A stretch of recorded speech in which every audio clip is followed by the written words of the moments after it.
Did you try and brown nose the teacher for your kid? Hello. Yeah.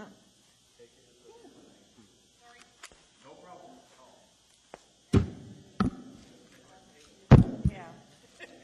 Thank you. Oh, here. Hey, we gotta take what we can get, brother.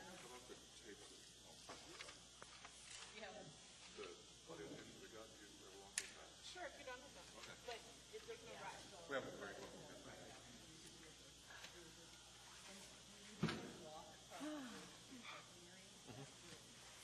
Well, I see that you have been reappointed and you're up for the assembly tomorrow night.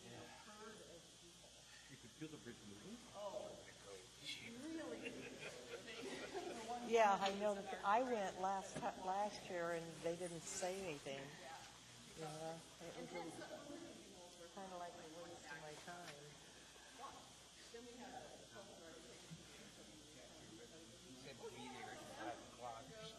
Yeah. Where were you?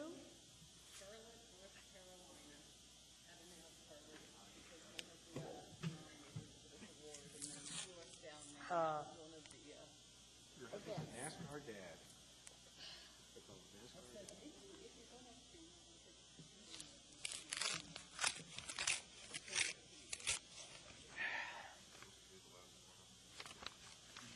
Yeah.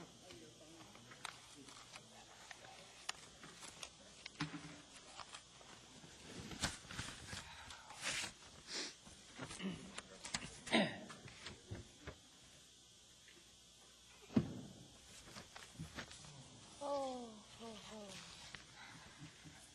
Oh, oh, oh. I'm telling you, we're gonna make this a short night again tonight. There's no reason we can't get done with this in an hour and a half to 2 hours. I have agreed.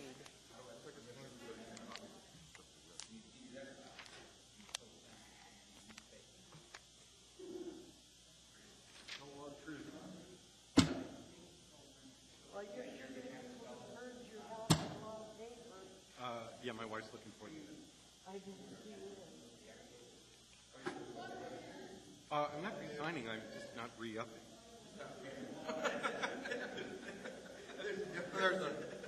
He didn't. There's a lawyer there. Yeah. Oh, you lawyers are all alike.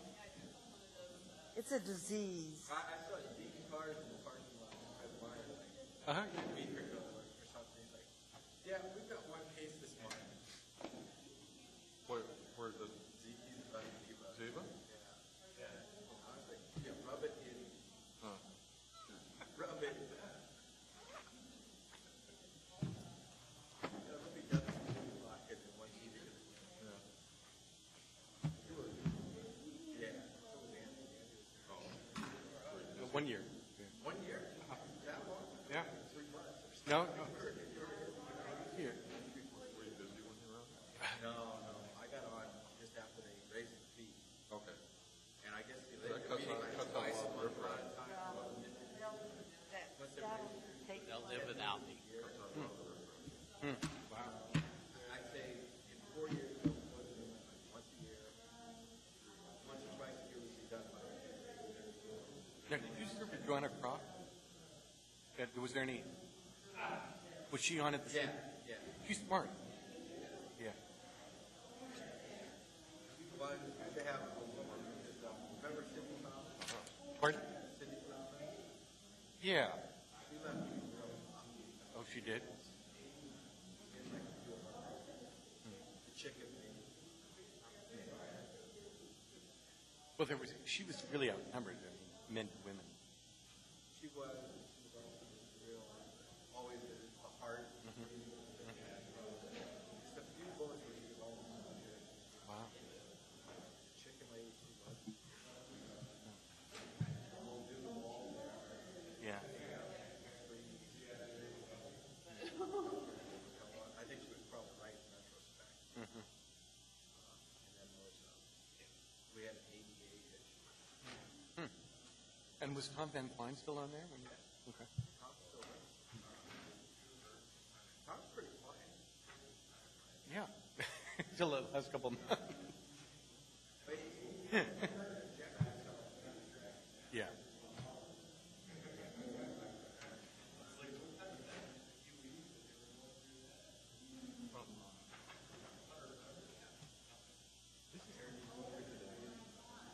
You know, they said attachments, some kind of table, motor vehicles registered in English.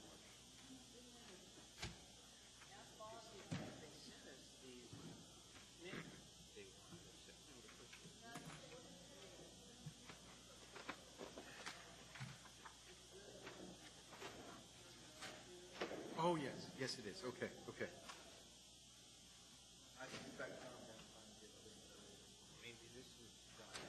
Yeah. I mean, I'd be positive.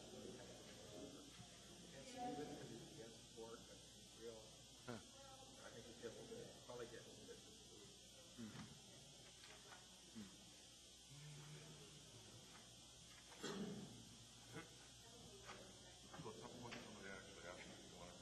Yeah, they did. Email. I think your term, I think they put me on a 2-year pitch. Well, I was- Oh, I think it goes 3. Yeah, I think it was 3. That's fine. It's not the deal. I think the mayor had more confidence in you, so he put you in that 2 years. I'm sure.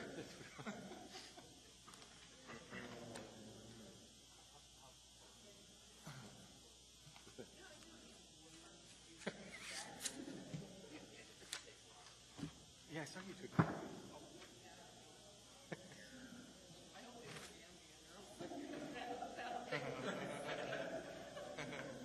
Hatfield PM.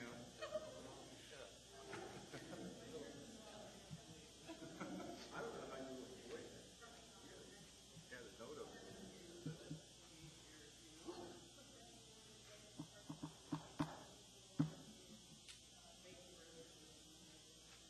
You must have a rhythm now. You know, that's the end of that presentation.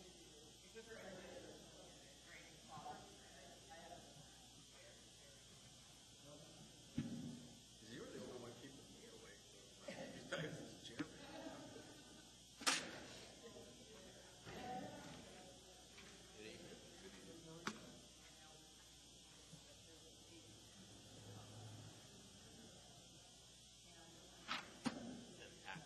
squeezed in a run. Victory. So I go to stack of them. Get it done. Get to go for a run. If I don't, it's nice out there too. Sunny. Sun. Like 3 months.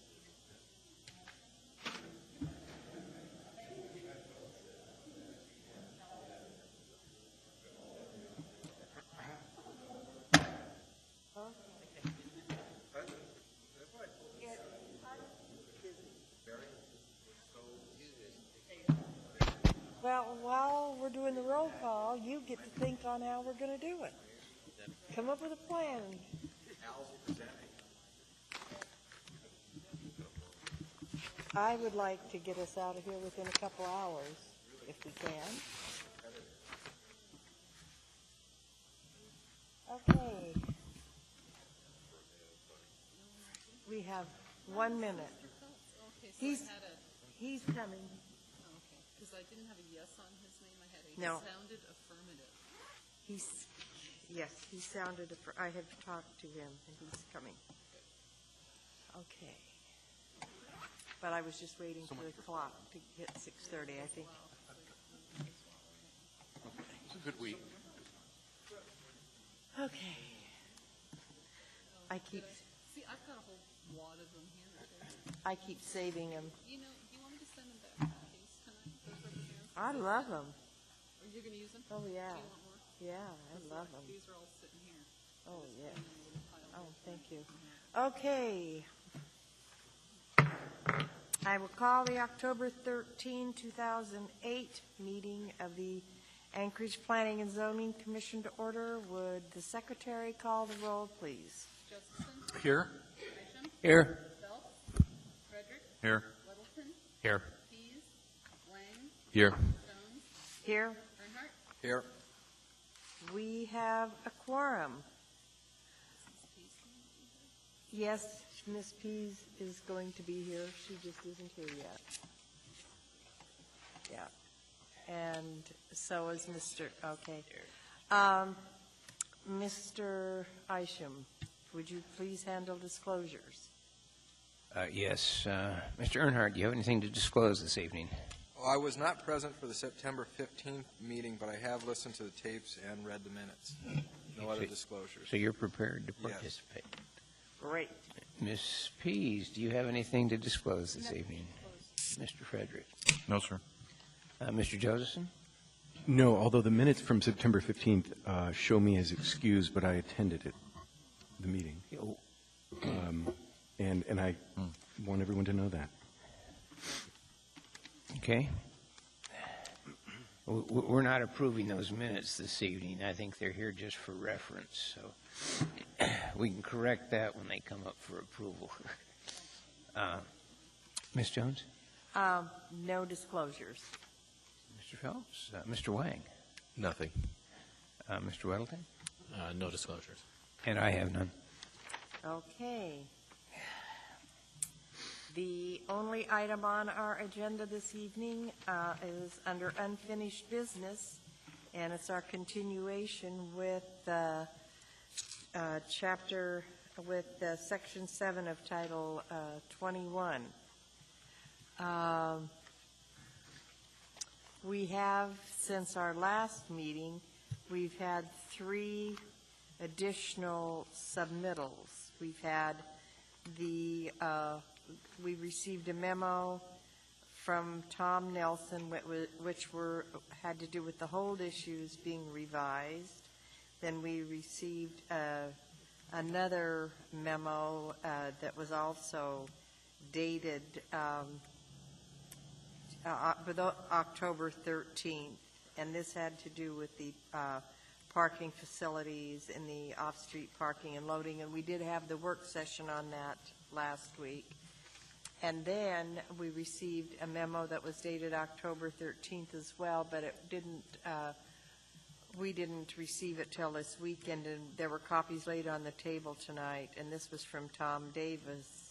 This had to do with addressing the small parking spaces issue. Before we get started going through this, does the staff have anything you particularly want to highlight for us? Madam Chair, we felt that if you could first address the hold issues from Section 1, you could completely wrap up Section 1, which would keep the process moving and have it ready to go to the Assembly for as soon as they're finished with Chapter 3. Okay. Yeah. Okay. Yeah, I have another question also. So I take it tonight, basically you want us to deal with the hold issues, and then you also want us to deal with all the off-street parking stuff that's still left. Yes, since that's fresh in your mind with the work session last week, we thought that would be a bite-sized chunk to get through today.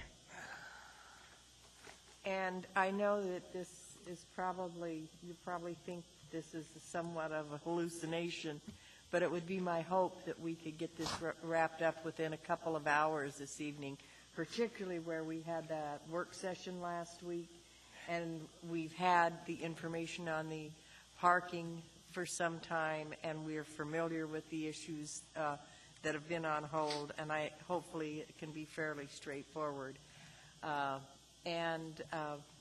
You know, if we can be systematic in how we go through our, the questions and such, I think we've been pretty good at it. But if we can continue to be systematic, maybe we can reach our target. I really would like to get us out of here before 9 o'clock.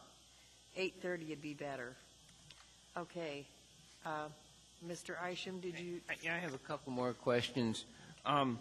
In regards to the hold issues, you make reference in blue quite a bit to the 915 addendum. Do we have that, or could you explain what that is? Sure. You'll recognize this as the second time you received a memo addressing the hold issues for Section 1. And I apologize that the first time, I handed out a memo a month ago at the September meeting where we addressed Title 21, and that was on the 15th. And so the issue in blue was intended to be, what I did was I copied out the original issue response from the very first document that was given to you in August. I copied out all the language so that you wouldn't have to refer to your previous document, and then I added new language in blue, which I had dated 9/15 because that was the date of that meeting. And when I revised issue number 28 and sent you a new copy on Friday, I'm sorry I didn't change those dates, although I did change the date of the at the top of the memo to tonight's date. So basically, anything that says 9/15 addendum and is in blue is new language after the original issue response, which I think is dated August 28. 28. Okay. Thank you. But then that means that what's in blue is sort of the gospel as of right now, so we don't have to refer to other documents. That's correct. Okay. I was looking for a 9/15 addendum, and I didn't have it, so. I apologize for I not have a getting that date. 9/15 envelope in my stack, but that's it. Okay. Okay. Little note. that Madam- Mr. Phelps was here. Okay, Mr. Phelps, do you have anything to disclose this evening? No. Okay. okay. Thank you. Okay. Madam Chair, I would suggest that we basically deal with this in the way that staff suggested. We take care of this thing on the hold issues first, Okay, and then deal with the then part. deal with the other part. Okay. And I think maybe the way we ought to do it, too, is like we did previously, is go ahead and I would put a motion forward that we would approve the whole thing and then let people pull what they want, and then we'll approve what they didn't pull. Then we'll go into a committee of the whole to discuss the pulled items, and That That's okay. sounds good to me, and I need to get my pen out so I can mark. okay. And I'm Actually, gonna- I had a question on some of the hold things here. Can I ask staff a question real quick, just before we start?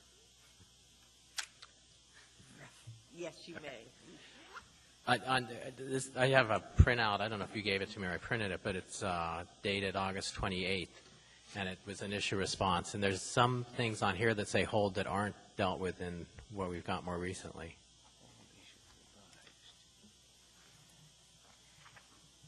It might be because we dealt with them earlier. It may be, but I don't remember that. I share that concern. Yes, I can respond to at least some of those. Some of the hold issues, for example, issue 55, 56, 57, 60, or excuse me, yes, 65. These are related to the minimum parking space requirements, and these will be included in an issue response specific to resolving any issues with land uses for which either the public has commented on or we have found that the public hearing draft parking requirements possibly need amendment. And that issue response will be provided at the end of this month for a November meeting. So any parking ratio related issues that were hold from the August 28 memo, you won't find them yet dealt with. There are also several items from the issue response memo, one dealing with issue 31 dealing with winter space, issue 39 dealing with some aspects of a primary pedestrian walkway, and issues 41 and 42 having to do with some of the elements required with Plaza's courtyard. Staff is still developing a response to those issues, and those will also be coming forth later. How about 19?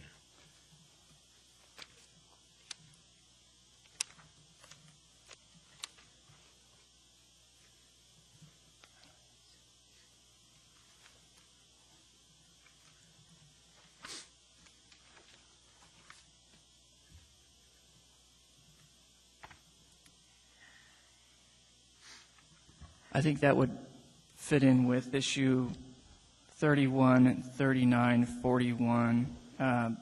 and 42, where staff is still developing a response regarding walkways and pedestrian facilities, and that will have to come next month. All right, thanks. Ms. Pease? Same concern. For example, issue 28 on this September 15th discussion regarding trails. And, well, there were several others, issue 20 and issue 22.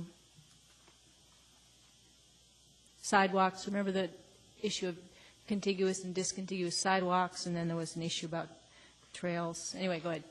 Madam Chair, perhaps I could step back and talk a little bit about kind of information control. As you might recall, we've tried to separate Chapter 7 into 3 sections. So the first section is approximately the first 5 subsections of Chapter 7. We went through most of those in the August meeting, and the items that the commissioners asked us to do some more work on are before you tonight with our hold issues on Section 1. Once we're completed with those, Section 1 will be finished. Last month, we started on Section 2, which is kind of the middle sections of Chapter 7 that included transportation and connectivity, neighborhood protection, and parking. You did not get the landscaping section for that. Of all the issues that were pulled, there were some hold issues in the issue response, and there were some issues that the commissioners pulled and wanted further response on. We plan to have both the items that staff placed on hold and items that the commissioners requested more information on to you for the November meeting. Also at the November meeting, we will provide you with the issue response on the landscaping section and any follow-up you'll have that you request on tonight's parking issues. That leaves for the December meeting the beginning of the third section of Chapter 7, in which we'll get into the building design standards. So the issues that Commissioners Weddleton and Pease are bringing up tonight are issues from the Section 2 issue response. They were hold issues, and we will be responding to those again, but for the next meeting in November. Okay.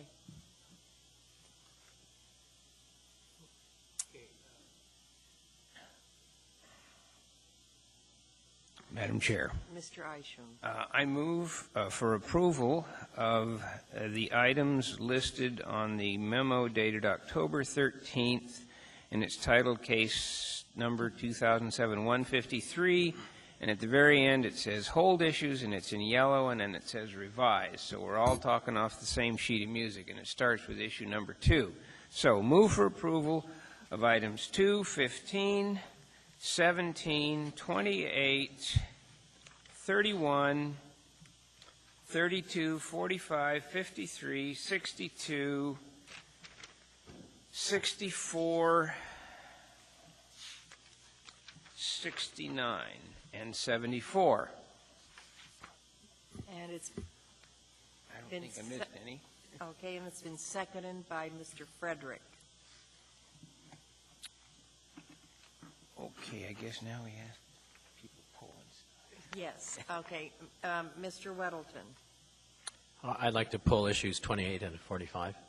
28 and 45. Right. Let me just write that on here.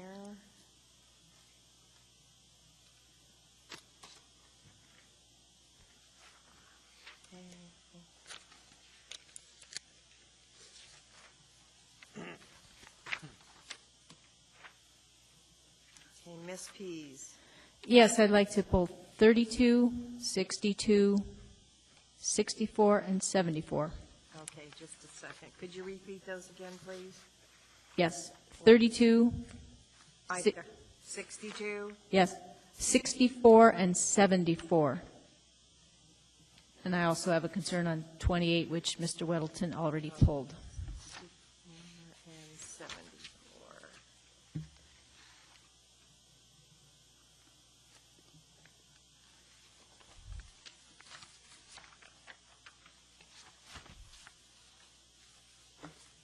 All right. Does anyone else have anything that they wish to pull? I don't see anyone else in the queue.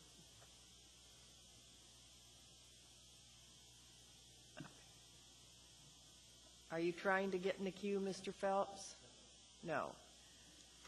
Is there any objection to approval of everything except 28, 32, 45, 62, 64, and 74? Hearing no objection, the remainder are pulled. Yes, Mr. Eichner. Move that we go into committee of the whole. Is there a second? Thank you, Mr. Earnhardt. Is there any objection? Hearing none, we are now in the committee of the whole, and we will take up number 28. Mr. Weddleton, you have the floor. Excuse me, just a few comments on this to maybe clarify it a little bit. On the 6A, it says permitted activities, but a lot of the discussion here talks about structures and kinds of disturbances you can do. So it seemed like that should be permitted activities and structures or something like that, just to make it more clear what it's about to be dealt with. Excuse me. And then section 6A IID says trails and other public recreation facilities is redundant with Part A of that section.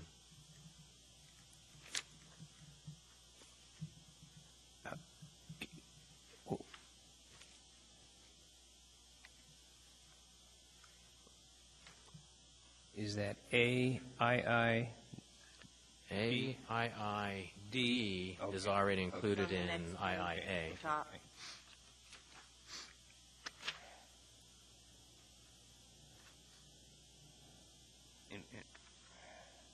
And the discussion has roads, trails, and different drainage facilities, which are structures or stuff, and whereas the title says activities. Okay, so what is your recommendation, specific recommendation with regard okay. to changing it? Well, I'd scratch the D that's redundant, and I would change the title where it says permitted activities to permitted activities and structures. And structures. Or Ms. facilities, if that's more. We have no objection Typical. to that, and actually, I should have deleted D. That was that was in the previous issue response, and I missed it. Okay, with regard to 6 little a, would you prefer it say permitted activities and structures, or what was the other word you used, John? Facilities, it seems Or to be used a lot. facilities? They even use the term uses of land. The following structures and uses of land or structures. So Maybe it should be permitted uses and structures.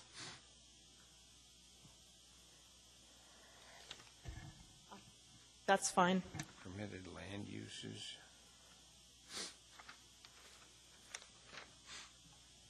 Okay, what is your final proposal, John? How about delete the section D, and then on this description on A's, change it to permitted uses and structures? Okay. Actually, Madam Chair, I think I would like to leave activities in there because not all of these things are considered. I mean, uses tend to be listed in Chapter 5, and some of these things aren't official uses. So we could just add uses and structures to the end, so it could say permitted activities, uses, and structures. Activities, uses, and structures? Sure. Would that work for you, Mr. Weddleton? Sounds great to me. Does anyone have an objection to that change for 6 little a? So it would read permitted activities, uses, and structures. Okay, No, Madam Chair, I have no objection. I did have some other parts of the section, though. Okay, let's get Mr. Weddleton's parts cleaned up first. Okay. Okay, at the top of the following page, it's page 4 at the bottom, any objection to deleting big D? where it says trails and other public recreation facilities. Because it is redundant with A It is.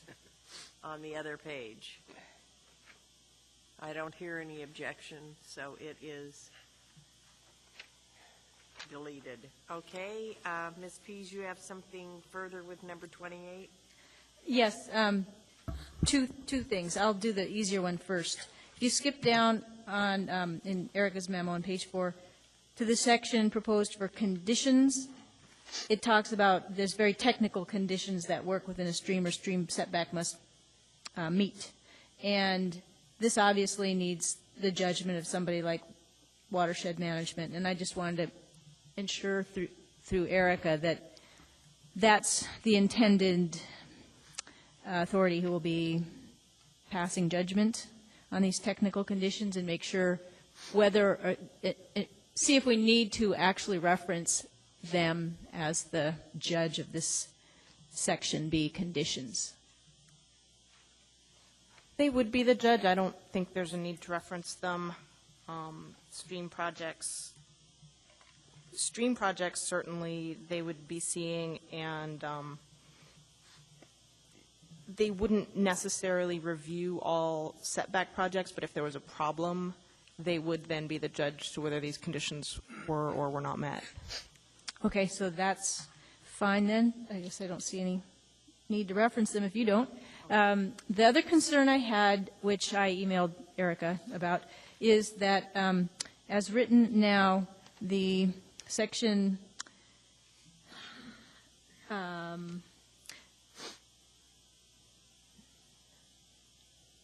3, small numeral 3 here on this page, allows these trails, and so trails in particular, only in the outer 15 feet of the setback. And I mentioned to Erica that right now we have 25-foot stream setbacks, and a trail can be allowed in the outer 10 feet. And I was concerned that we might have some of these 25-foot setbacks, and we're never going to get any more of a setback, and the only place to put a trail would be within that 25-foot setback. And this assumes that we're working with a 50-foot setback, and trails have to be 35 feet back from the stream, the way it's worded. So Erica came up with some language. Was that passed out to everybody, Erica, or just to me? Okay, I'll just read it then. This would give some flexibility to use our easements if they're skinnier than the 50 feet, and it is this. It would be a new section 6A5. 4. Okay. As in new 4, you're right. The Planning and Zoning Commission may approve a trail location parallel to and closer to a stream than allowed by A, small Roman numeral 3 above, if A, the trail is shown on the comprehensive plan, and B, no practicable alternative exists to meet A3 above. So I think that probably provides the flexibility. And is that going to be a paragraph? Where's that paragraph going to go? It would be a new 4, and then 4, which starts redevelopment of structures, would become 5, and the rest would be renumbered. Okay.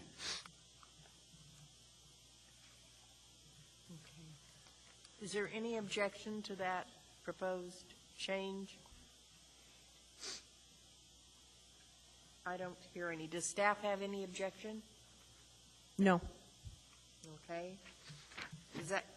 Does that conclude your changes to 28, Ms. B? Yes, it does. Okay, we have resolved 28. I guess we need to, we'll go back and vote on it when we come out of the committee of the whole. Right. 32 is our next one, and that is attributed to Ms. Pease. Yes, Madam Chair. I just wanted to ensure through Erica's explanation that a condition of approval is no stronger in this case than a plat note. And my concern is that in the past, plat notes have been revoked and vegetation for open space used down the line, despite an original plat note that said preserve? No, I would say it's no less, a condition of approval is no stronger than a plat note. And a plat note, we actually have, plat notes can be revoked, but they go through a process, and we've actually have a new process for that in Chapter 3, I think, which you guys have already seen, to more formalize that process. And a plat note? But I think the issue here was there's a standard in the code, and so they have to meet the standard in the code, and thus it doesn't need to be a condition of approval. A condition of approval would be something extra that would be added on by the decision-making body.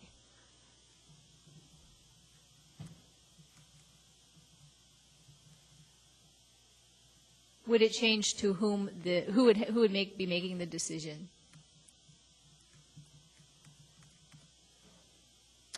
Probably the plating board, assuming it was a normal plat. If it was some kind of special plat that came to the Planning and Zoning Commission, then it would be this body. So whichever body originally placed the plat note would be the likely authority to revoke it? Yes. Okay. I have no further changes, so I would move, unless other people have changes, I would move that we move on from 32 and accept it as is. All right. Mr. Weddleton, number 45. 45, I think, is just a editorial thing, and that's on the very last line of the blue part. It says lots 40,000 square feet or greater up to 2 acres. And it seems to mean the same thing, but more clear if it said lots 40,000 square feet or up to 2 acres. Does the or greater carry some meaning in there? It's meant to be lots between 40,000 square feet and 2 acres. 2 acres inclusive. Inclusive. So it's restrictive. It can be.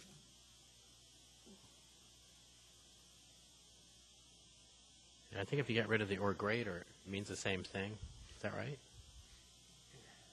Lots 40,000 square feet to 2 acres in area.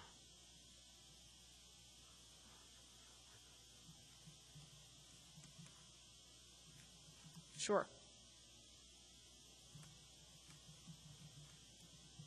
So you're suggesting to take out the or greater? Right. And the up? Right. And Or up. greater up. Right. Greater up.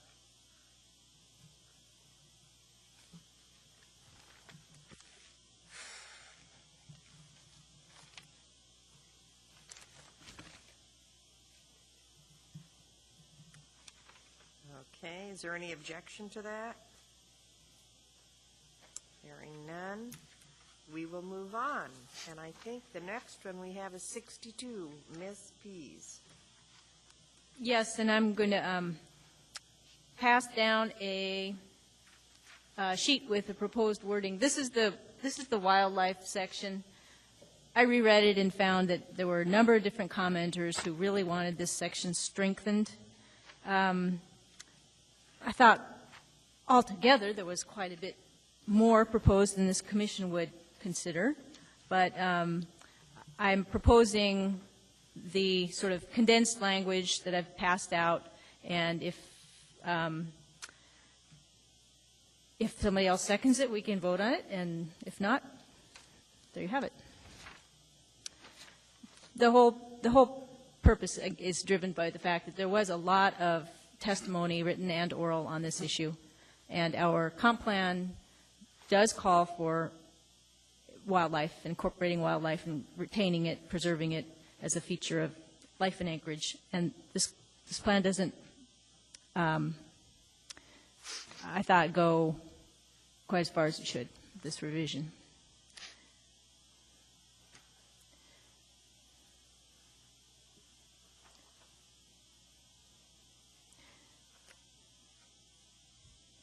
And I guess there's one point in here I should ask staff's comment on. In looking at the list of creeks, these were creeks, I think, that were thought to have particularly bear and moose use. and still have, potential developments along their banks. And in looking at that list, I wondered if McHugh Creek should be added to it, and I'm sorry, Erica, that I didn't send that idea into you. It is within Chugach State Park, and yet there's 5-acre private in-holding on the creek. There may be more than that, but I know there's at least 5 acres there. So given that, I thought maybe McHugh Creek should be in the list too.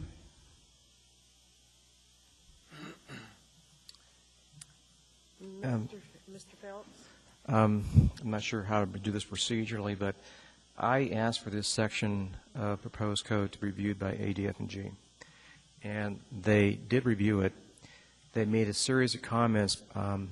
They indicated that there needs to be considerable work on this section in order for it to be, I would describe it as being satisfactory in terms of how they would view this particular issue inside the Anchorage Bowl. I would request that we not take issue on it this evening and postpone it to a later time.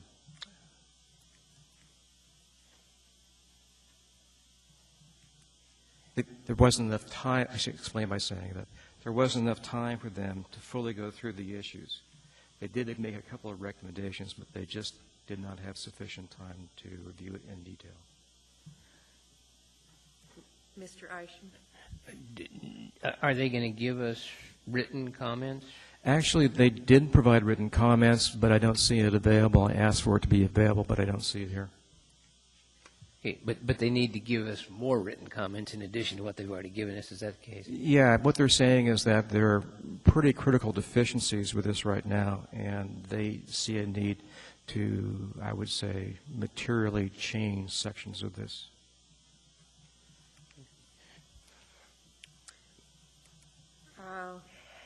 Well, I think that if they have voiced their opinion that it's materially deficient, that it's probably best that we don't do anything with it.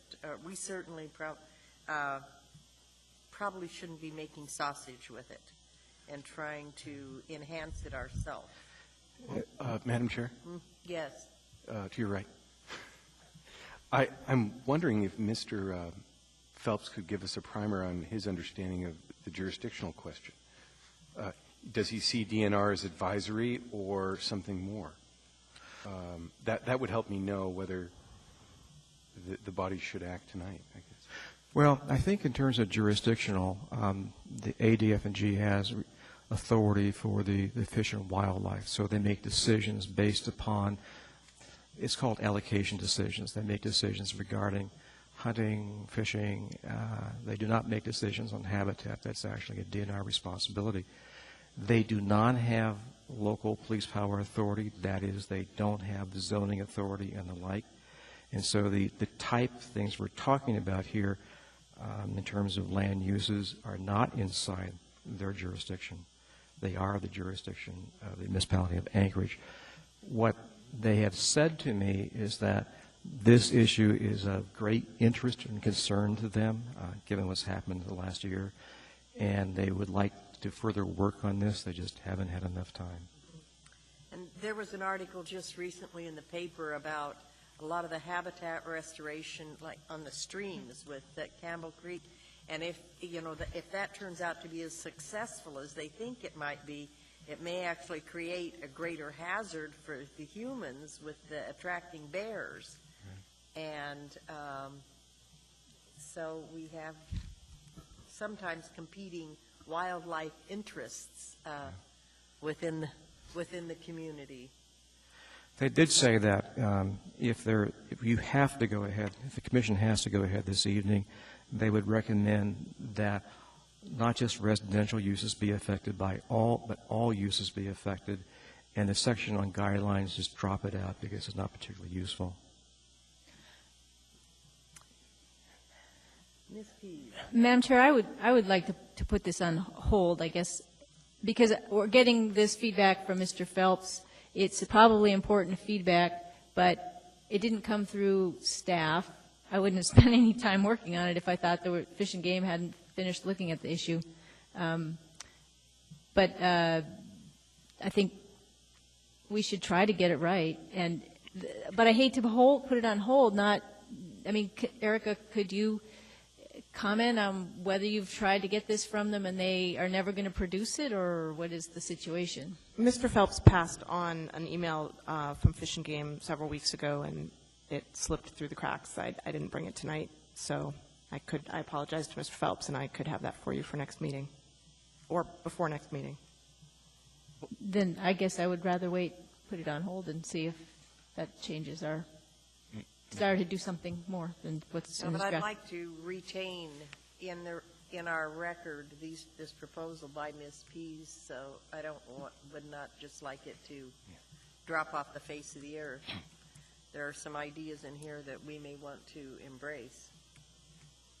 Madam Chair, I have no problem putting this thing off, but I do look on the state as just like any other person that testifies. We'll listen to what they have to say, but they don't make the rules on our land use. But I think we can listen to what they have to say, because it may impact our decisions on land use. So I have no problem putting it. We got lots of stuff on hold. This is just one more. Yeah, that's true. And also, I think we have to pay attention to safety for people. And I'm sorry, but the animals, for me, come secondary to the safety of people. And I'm sorry, it's too bad if it's not convenient for them. I won't say any more. They're going to have to take a detour. Okay. Wow. So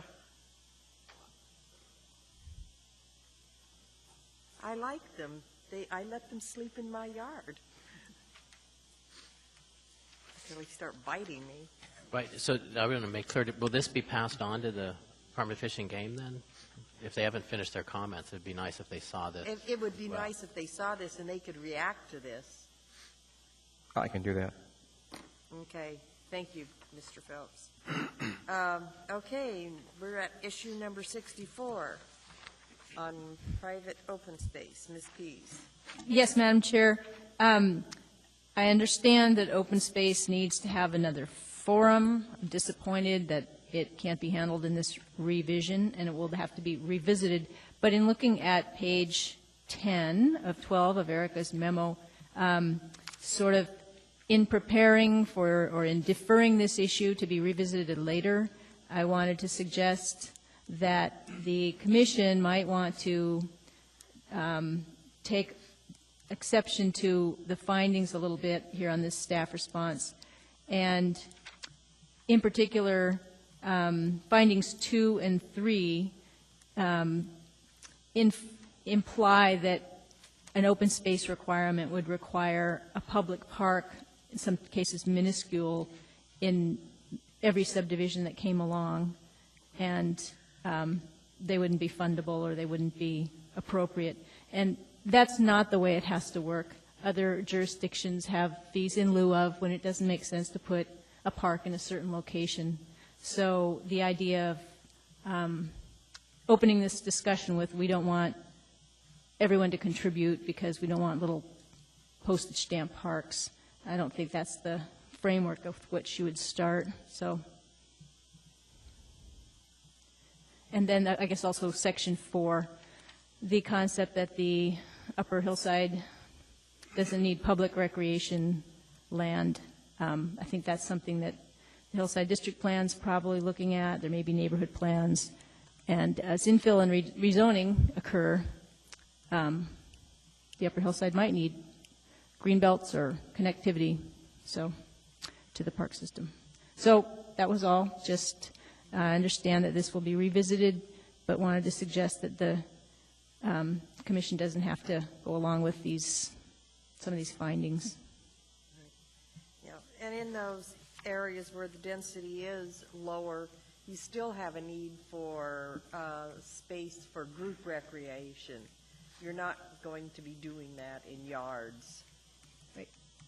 Okay, so I'm sorry, Mr. Eichel. So Ms. Pease, what you're saying is it's okay as it is without addressing it, as long as it is set aside as something that staff has to come back to after after Title 21 is approved in its final form. Is that what you're really saying? Yes, that I am accepting the fact that this issue will be revisited after this draft revision of Title 21, and that we should go into it with an open, without necessarily starting with these findings. Mr. Josephson? Well, I mean, my only concern would be that there's going to be a new mayor in April, and I don't, who's making the promise that it will come back before this body? I don't understand. It seems like a political question. It's always a political question. Right, but I guess I understand that, but Ms. P seems to be sort of relinquishing this issue with some greater understanding, and I don't see that understanding as anything that's locked in. That's all. Yeah. Well, there's never anything locked in. All right. I understand. Ms. Pease? Oh, no, I'm relinquishing it very reluctantly with the knowledge that I can't be a one-person band to cobble together an open space section, and there's very stiff, there hasn't been any alternative language put forth by staff to help us out. So I guess I don't see a lot of leverage here, and that's why I'm holding the tent for today. And the reality of it getting through the assembly before the elections, anyhow, is not very good. You know, not very good. Mr. Weddleton? I'm sorry. That was. Oh, okay. Mr. Isham? Yeah, I guess the only question I have of staff is why don't we create a reserve section? Are you going to create a reserve section for telecommunications and large domestic animal enclosures, or what's, you know, explain the procedure? Those sections do not have a reserved section. For telecommunications, we've just carried forward what's in the existing code, as well as for large domestic animals. The areas of the code that have been reserved are areas that need to be fleshed out before the full adoption and implementation of the code. So there is this list of items that we recognize we need to come back to after the new code is fully adopted, but that isn't any of the sections that are reserved. Okay, so basically what you're saying, these sections already exist, and you're just going to make changes to the existing section as they are currently written. That's correct. Okay, and that's going to be driven by budget and priorities and blah, blah, blah, right? So it may not come up. I mean, there's a possibility it could not. I believe it, excuse me, this is Tom Nelson. I believe it will come up, but it is a matter of priorities. Okay. Mr. Josephson? Just one sort of question I had about procedure. Commissioner Pease referred to the staff response items 1 through 6 as findings of fact. These are just sort of comments, right? I mean, these aren't going in any formal version of Title 21, are they? No, you're correct. Yeah. They're just staff comments. Ms. Pease? Yes, Madam Chair. I did want to ask whether the way in which a section of code for Eagle River is being sort of held open, whether that's a parallel for a section on public open space. Is there any, is there any formal acknowledgement right now in the code that we're going to have a separate chapter for Eagle River and Chugach and so forth? And could that be a technique, a similar strategy that we use here for open space?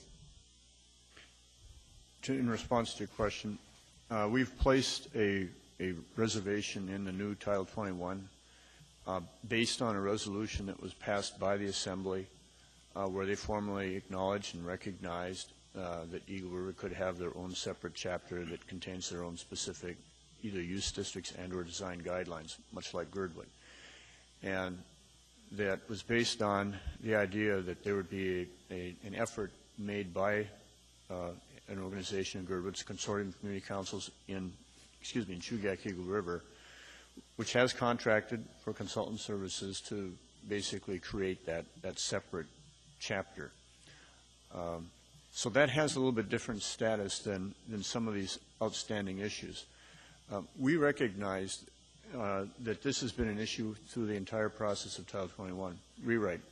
The idea of having an open space exaction or fee in lieu of either exaction of land or fee in lieu of land with new development.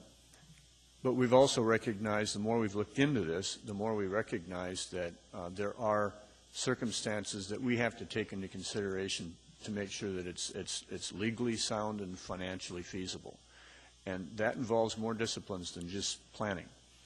And it involves a lot more research and effort. And our concern is that we could do it, but it would so consume us that it would end up creating a delay to getting the rest of Title 21 done. And the direction we've received from the Assembly and the Mayor is let's get the rest of Title 21 done and put it into effect. Then we can go back and work on these other issues.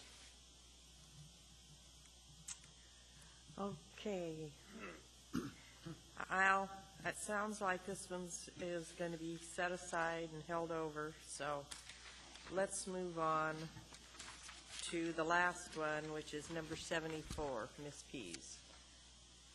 I just very quickly wanted to suggest that the private open space standards could maybe be revisited when the public open space standards is revisited. They go Hand in hand. somewhat together, hand in hand. Yeah. So, Okay, and any objection to putting that on hold at standby as well?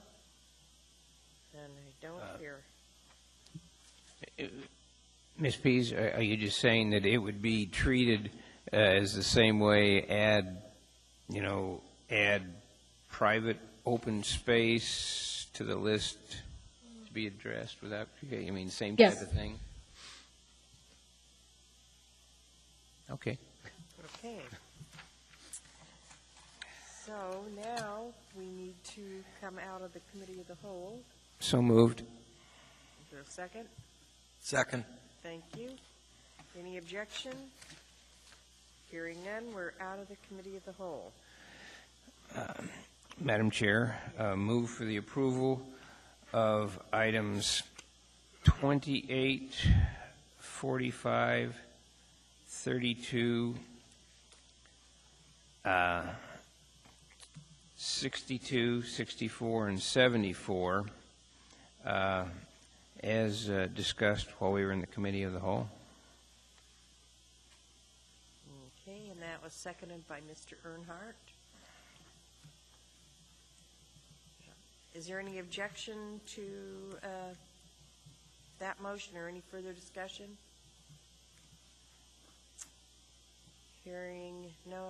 Seeing no one in the queue for discussion and hearing no objection, that is passed.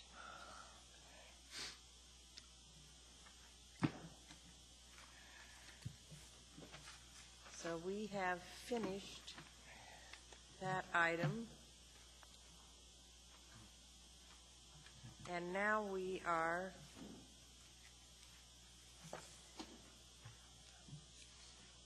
at our parking issues.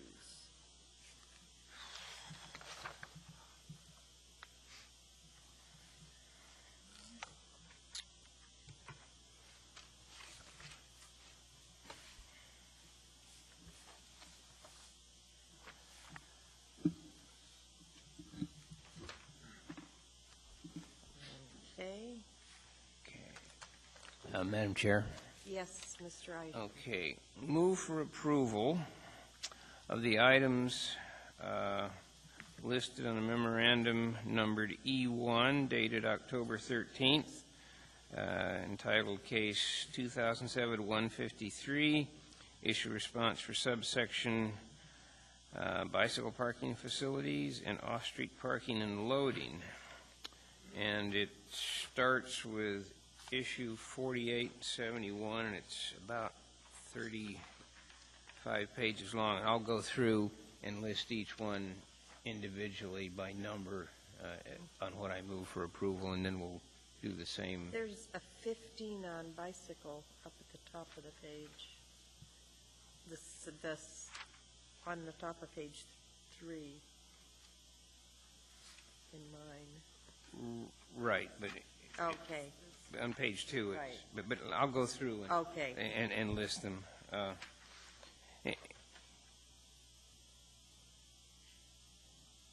And some of these strange numbers that are out of sequence appear to be recommendations from staff that need to be included, and they're part of the larger numbers. It's stuff that needed to be added in particular places within, as best I can determine. So, move for approval on that memorandum, items 48 and 71.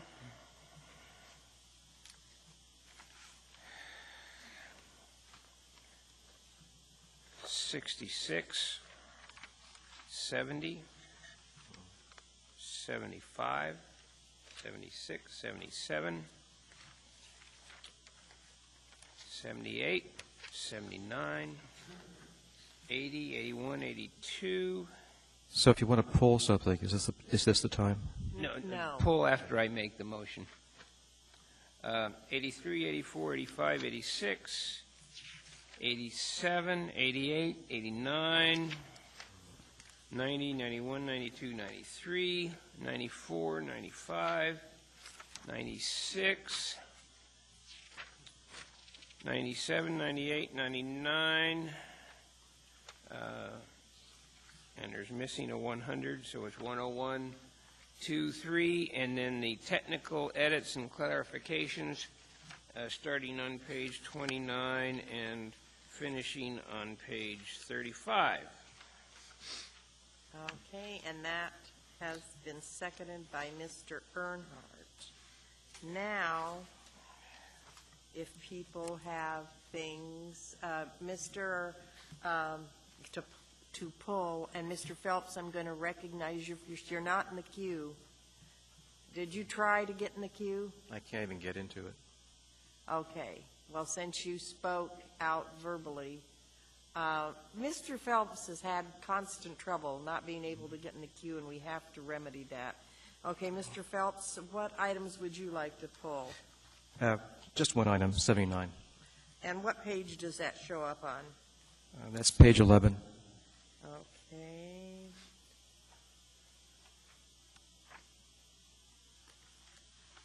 $79.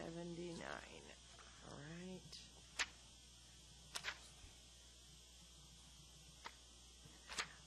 Until that gets resolved, Bruce, just shout out when you want to be recognized. Ms. Pease?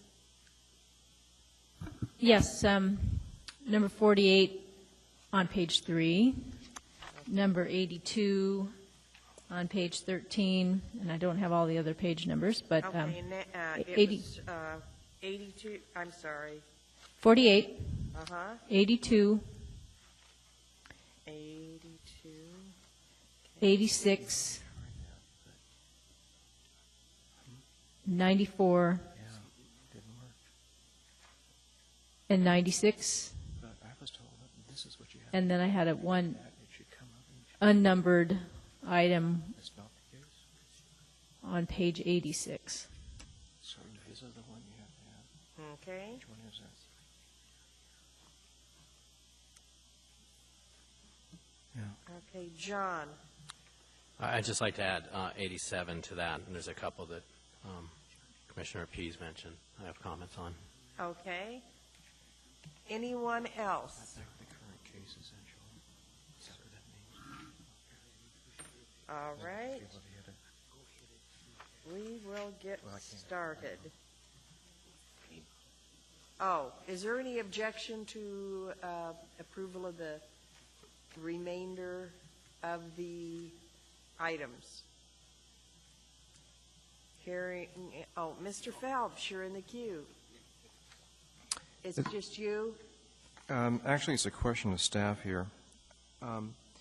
This one says there's a minimum of 3 parking spaces, but it does not apply to household living uses, community gardens, and parks and open space. The question I have for staff is that typically some parks, not all, but some, are very intensely used, and there's parking associated with those. do those parks fall into this category as well? Yes, I believe they would. It's referring to a use type, and it's intended to apply to situations where you have such a small park, like a neighborhood park, even a sliver of a park, where there isn't a lot of vehicle traffic to it. But it The says use type- park. Sorry? But it says park. Yes. Okay. Mr. Phelps, Yep. I'm sorry for interrupting, but we need to vote before we start asking questions. Okay. Unless you have a question of what we're voting on. Okay. Is there any objection to the motion except for the items we've pulled? Do you want me to read those? Uh, Yeah, we've pulled 79, 48, 82, 86, 94, 96, something referenced on page 86 from Ms. Pease, and I don't know exactly what that was, and 87. And 87, and that matches my list. Okay. Hearing no objection, the rest of the items are accepted. So now, Madam Chair, move we go into committee of the whole? yes, and I see your motion, and Mr. Earnhardt has seconded.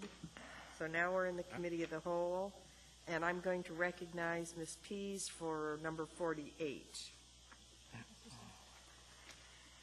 Yes, in looking at bicycle parking, the staff makes a new recommendation. They discuss at length that this is a conservative approach to bicycle parking, and I guess a bicycle plan is underway. Nonetheless, it seemed to me that it was a strong enough case to have some bicycle parking required for smaller multifamily residences that I proposed to change their wording.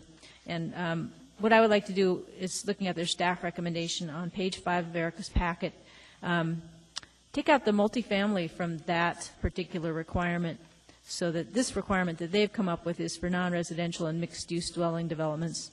And then for multifamily, I've passed out a new sentence that would, based on ordinances that I looked at from other cities, such as San Francisco and Portland, it would say that all multifamily developments with 4 or more dwelling units shall provide a minimum of 4 bicycle parking spaces and an additional bicycle parking space per every 2 additional units. And I listed my reasons on what I passed out. Separate multifamily requirement, multifamily housing tends to have kids and other non-drivers, often lots of kids, or doubled up with family members, other family members. And indoor space can be very tight. We see bikes getting parked on balconies, which makes them inconvenient to use and prevents other healthy use of that outdoor space. And to me, designated bike space is both a transportation and a quality of housing issue. So I'd rather take care of that now. The need seems pretty clear to me. Okay. Mr. Weddleton. So a question on the numbers that you use here. Where did you get the, like 1 for every 2 additional units? I based that on a standard that I got from San Francisco through one of our local transportation people. I'm just sort of, San Francisco policy requires secure bicycle parking citywide for residential buildings of 4 or more units. 1 space is required for every 2 units in projects up to 50 units, 1 space per 4 units in projects larger than 50 units. That's a quote. Okay, I tend to agree. I don't think this is a major change, and it does seem like 4 spaces is very, very minor for any. I've got 6 bicycles at my house.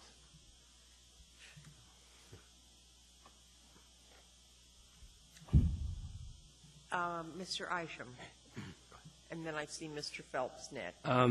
Now, Ms. Pease, does this replace the staff recommendation there at the top of page 5, where they talk about all non-residential multifamily shall provide at least 4 bicycle parking spaces?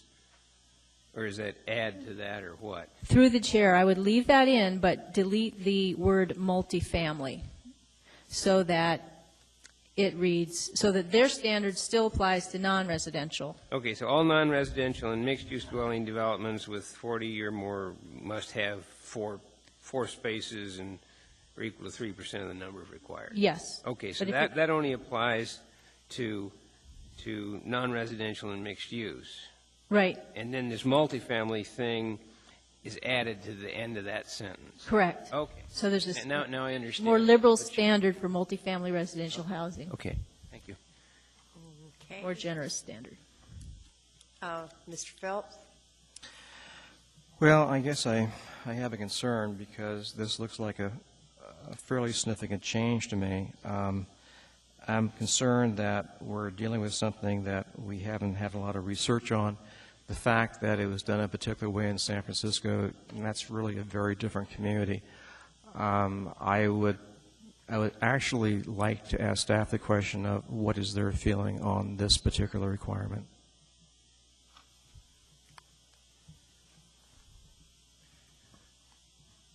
Madam Chair, through the chair, Mr. Phelps, staff has looked at about a dozen other ordinances that contain a parking requirement section. All of them are far more comprehensive than Anchorage's, and this requirement through the Title 21 rewrite is intended as a starter provision. The requirements vary by city. Some of the recommended changes in this memorandum come about as in part from information we've received from the bike plan project team. They have begun to survey uses around town and begin to look at what the demand is. We've provided them with the information about the zoning ordinances, and they are looking at those requirements. One question we have is exactly how much bicycle parking is needed for a small multifamily, as to whether the bike parking typically takes place inside the building anyhow, or whether, like a city like San Francisco, where perhaps it takes place outdoors, perhaps because of climate reasons. It's, from our standpoint, I don't have enough information to disagree with the standard. I'm not sure whether it's appropriate or not. We are, our overall approach is to attempt to do a very minimal basic standard now, because the bike plan is scheduled to be available in public review draft form soon, and we would assume that it would provide the basis for a more thorough future revision to the parking requirements. Ms. Pease, and then Mr. Isham. I just wanted to, I don't know, when the bicycle plan is coming forth, but we would want to make sure if we don't pass this, or even if we do pass this section on bike parking, that it's perceived that the bike plan is in fact, has the ability to override this, even though this is a, freshly minted ordinance. Mr. Isham? Yes, question for staff. On the way that you've written this thing here at the top of page 5, how large a multifamily development would it have to be to have 40 parking spaces? In other words, what's your requirement? I just don't know it off the top of my head.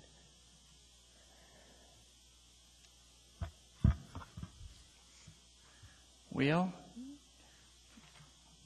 if it were full of efficiency dwelling units, I believe that the new proposed requirement is 1 space per unit, so you would be looking at a 40 dwelling unit development.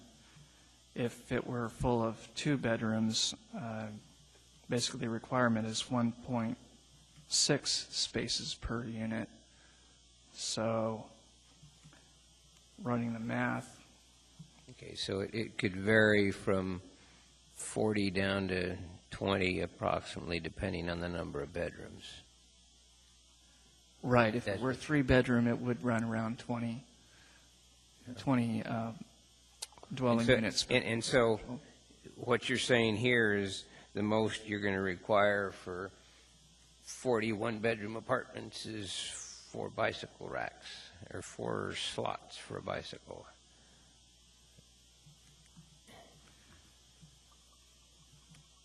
The additional statement below that would say, or a number of bicycle parking spaces equal to 3% of the number of required automobile parking spaces, whichever is greater. So at some point, the size of the development would trigger a larger requirement than 4 spaces. Yeah, 3% of 50 is only, what, 1.5?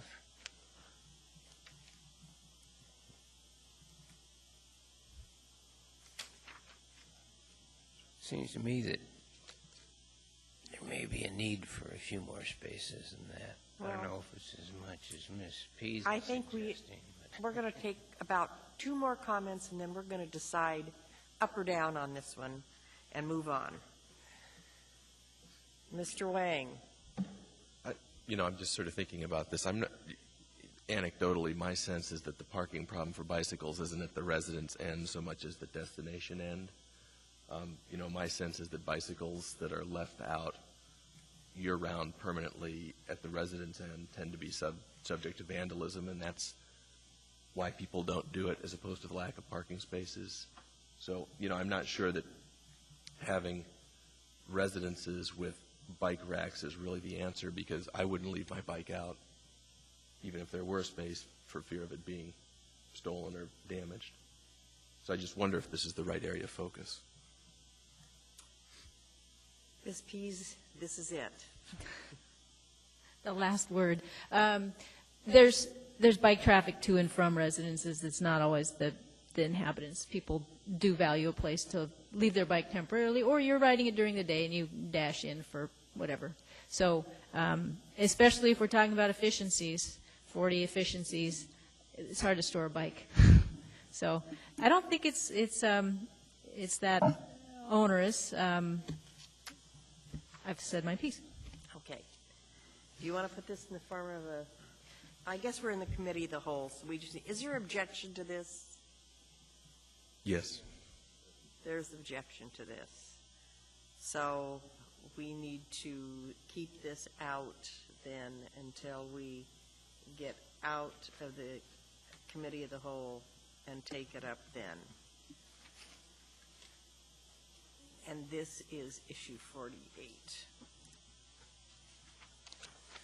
Okay. No agreement. All right. The next one, Mr. Nelson. Just as a point of information on this issue of bicycle storage, I just want to note that in the multifamily housing design standards on page 107, under accessory elements, there is a requirement for storage of 40 square feet per unit.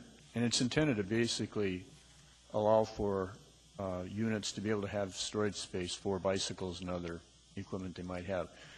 This is an issue that came up down in Girdwood. It was incorporated into the Girdwood regulations of new multifamily housing, and we're also proposing it here. Because we recognize that most people will probably want to keep their bicycles stored within some secure area that they manage and control themselves. Thank you, Mr. Nelson. Okay, Mr. Phelps, you're next with issue number 79.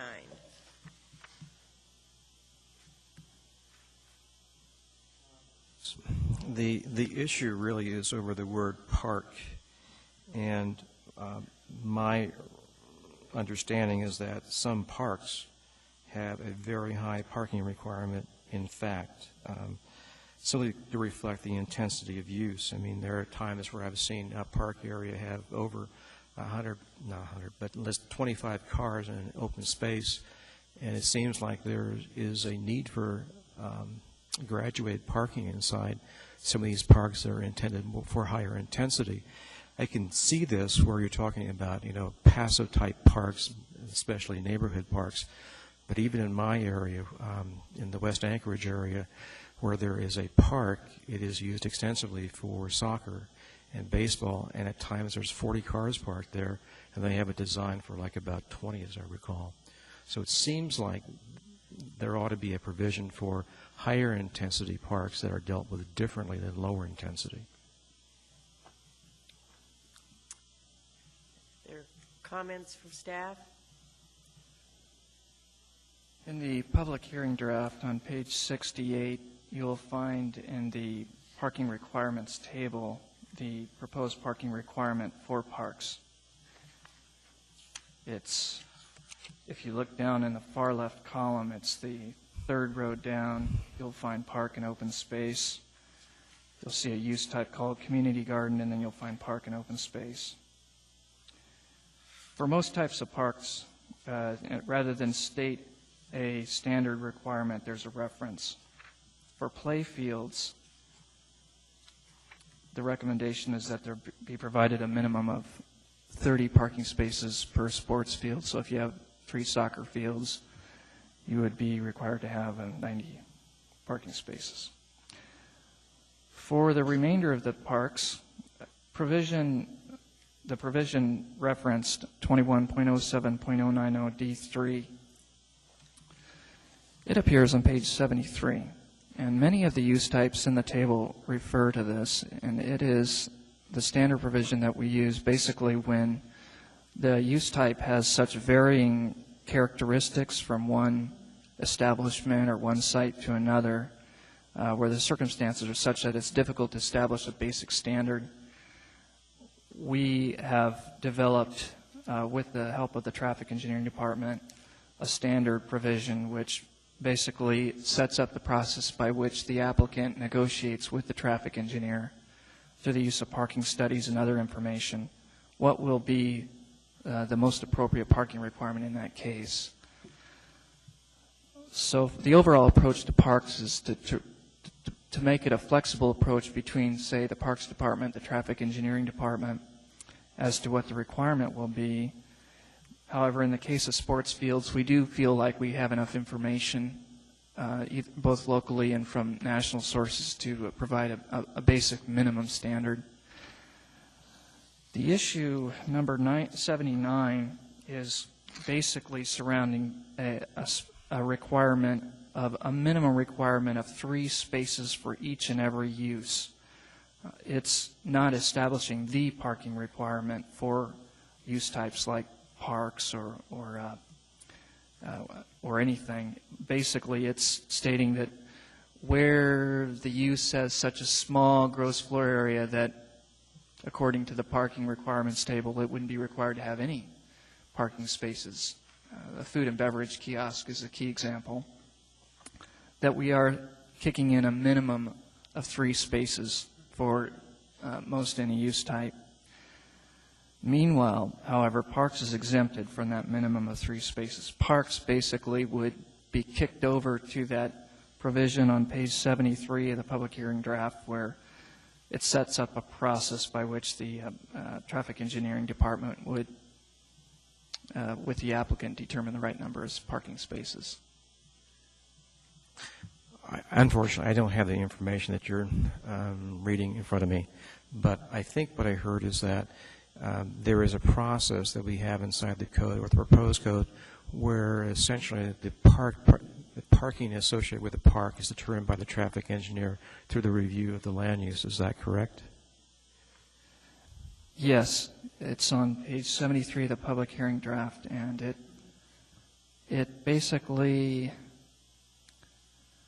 in the case of a use that is listed without a specific requirement, the requirements for the off-street parking facilities shall be determined by the director and the traffic engineer. Such determination shall be based upon the requirements for the use specified in the table that is most nearly comparable to the unspecified use, or traffic engineering principles and or parking studies. It goes on to describe what the parking study shall include based on the standards of the ITE, and provides a few other criteria for the study.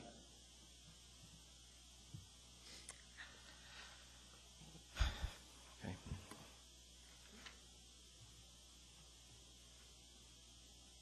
You're finished, Mr. Phelps? Thank you. Okay, continuing on with my list, Ms. Pease, number 82.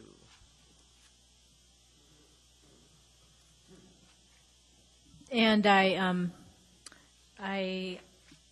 reviewed that again, and I'm okay with it. I answered my own question, so So nothing. you're okay with 82? Okay, the next one is number 86 for you, Ms. Pease. 86 is, there's a new section here, it's proposed on page 16 of Ms. McConnell's handout. I had two questions here. One, and this may apply to some of the other sections too, has there been adequate public review or input on a new concept such as the district parking, or will all of the public comment requirements be satisfactorily met through the assembly's hearing of this?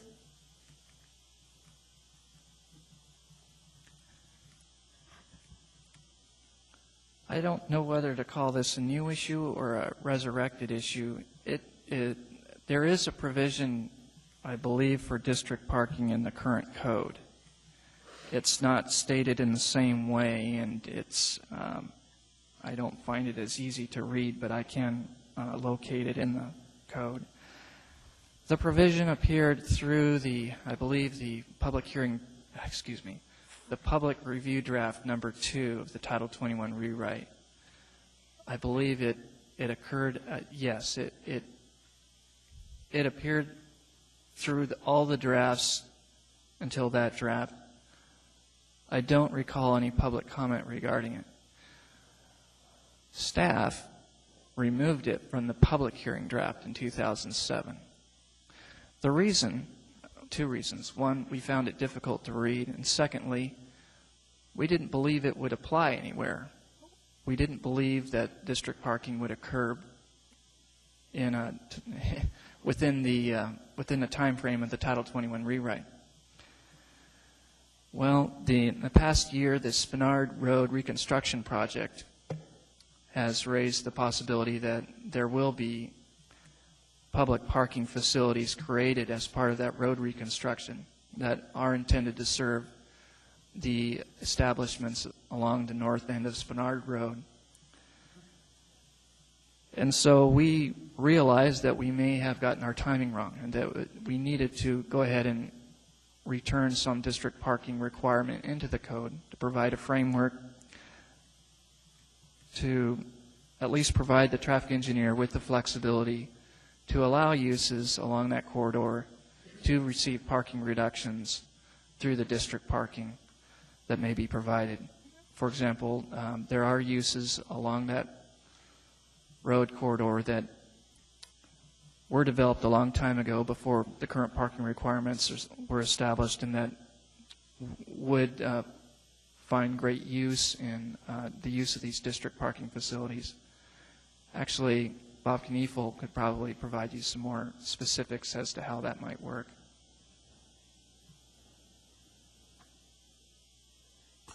Through the chair, yes, we have an issue on the example of the Spenard Road project where several of the buildings along that area really have no Area 4 parking. They were developed long before the parking requirements established, or they just have built the full extent of the lot. And one of the things we've looked at, and we think this is a good application of what we call district parking, is we're looking at probably about 4 lots in that particular project that we're going to actually be purchasing and providing public parking in those spaces so that these facilities can improve their existing buildings if they need to and expand as necessary to accomplish the goals of what they seek for the business purpose. So we think it's a very timely item at this point, and we think that Spenard Road is really proving out that there is an application for this, and we would like to proceed ahead with that. Okay, thank you. Mr. Weddleton? I guess I had a couple of questions on this concept. So who would pay for do you tax everybody within a mile or just the adjacent properties? Who pays for the property? Under the Spenard Road project, the project itself is actually going to pay for the 4 lots. To accommodate, we have a couple of the issues where people are now parking in the public right-of-way and backing out into the street, which is really an illegal parking maneuver, if you will. And so for those people, the public lots will serve, provide that make-up parking for their area. So it would be actually the project in this case. Okay, so we're looking at, I'm assuming this is kept in then, on 18C, you'd consider such factors as the availability of spaces in the nearby district parking facility. Somehow, that seemed vague to me. If you have 4, is nearby adjacent? Could it be, would it meet the requirements of shared parking in general, where you have to be pretty close? I believe what we would try to do is use the similar requirements to the shared parking, where it talks about the 500 or 600, 800-foot distance in that. I'd look for something like that. This looks a little vague. And then on D, it says the relative distance to the use from the district parking facility. And distance is important in some respects, but if you're at the space next, say where Quicktoe is, and you're going to apply it to Bearstooth, I don't know if that's the intent, but crossing Spenard Road, it may be very close, but you don't want to get people. So it's not just distance, but it's really safe access would be more the factor, I would think, than pure distance. So I don't, I mean, I could recommend specific wording, but it seems like this needs to be fleshed out a little bit more. Are we going to try to sit here and make sausage, or are we going to send it back? Is it rehabilitatable tonight? Madam, Miss, just a second. There's got somebody ahead of you. Let's see what are you looking for an answer for Mr. Weddleton, or do we want to go on and get some more questions? Well, to respond, one of the purposes of this provision is to leave it flexible. And it's basically a framework provision that allows the flexibility depending on the situation and depending on there could be different kinds of parking districts. So the provision is somewhat flexible in general. Item E, measures provided by the applicant to ensure employee and patron use, could possibly include measures like safety or the availability of pedestrian walkways and crossings between the parking facility and the use to be served. However, I don't think that we would object to more specifics if there's a need for a criteria related to pedestrian facilities. Okay. Thank you, Mr. Davis. Mr. Isham.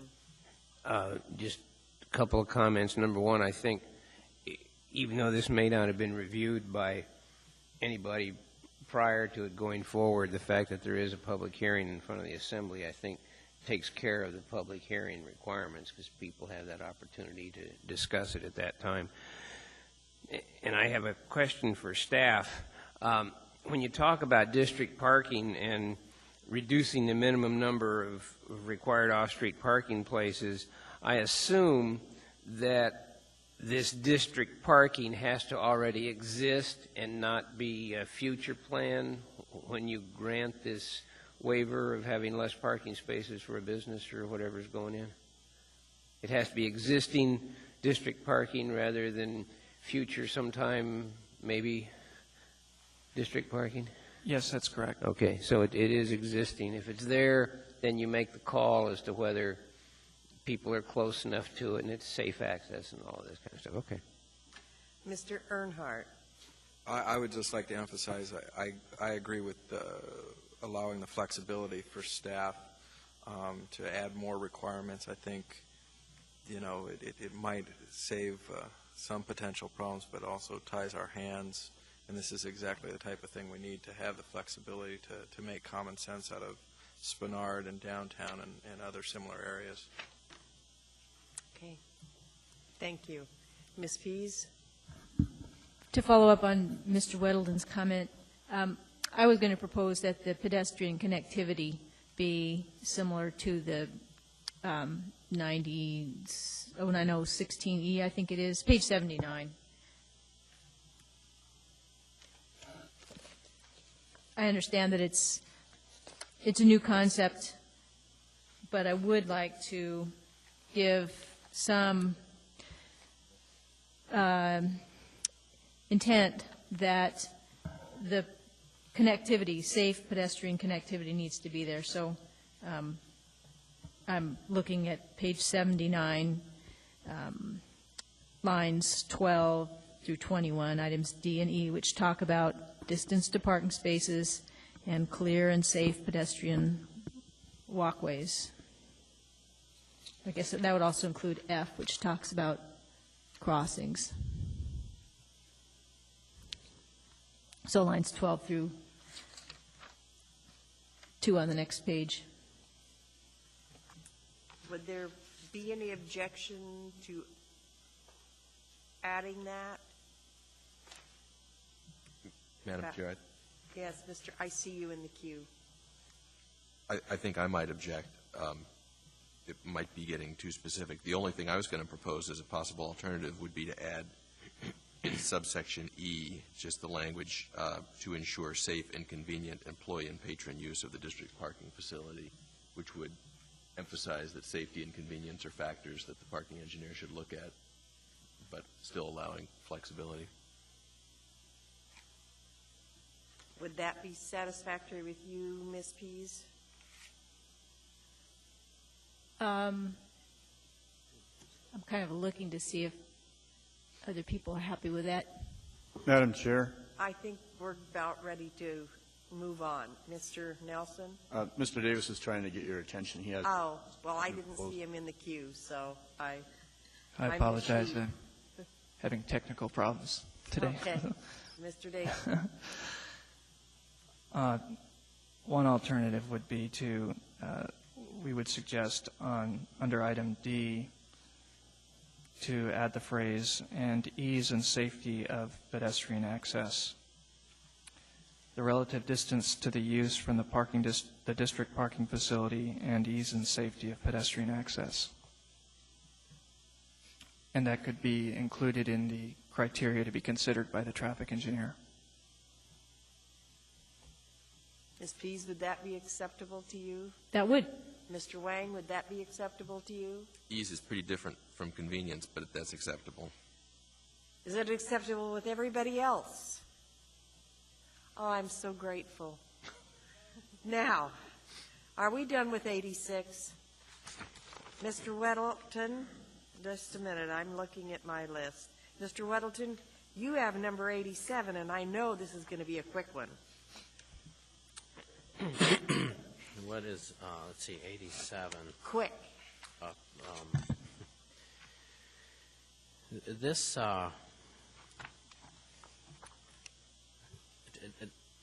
curious here, what I would recommend on this is on the staff's recommendation on page 17, where you'll see it says 23 bicycle parking, and delete the words up to a maximum of 5% of the minimum number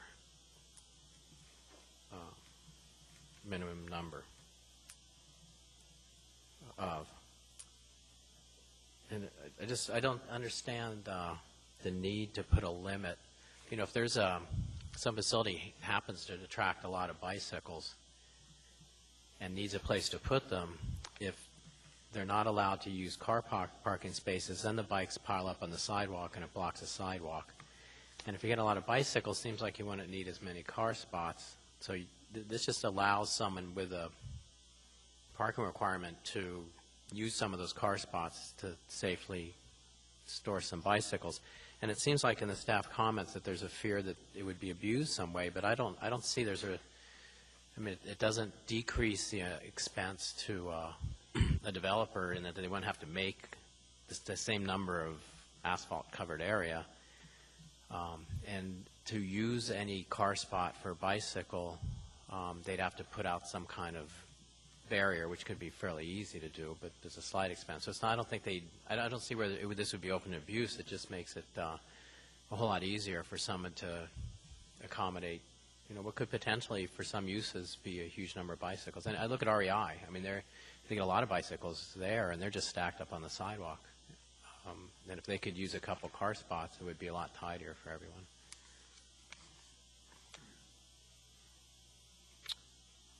Does staff have any comments?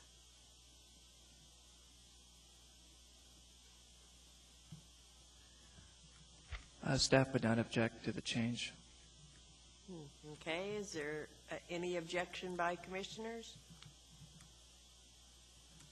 Hearing none, that change is accepted. Mr. Weddleton. The next on my list is number 94, Ms. Pease. Yes, this is on page 21 of our packet by Mr. Davis.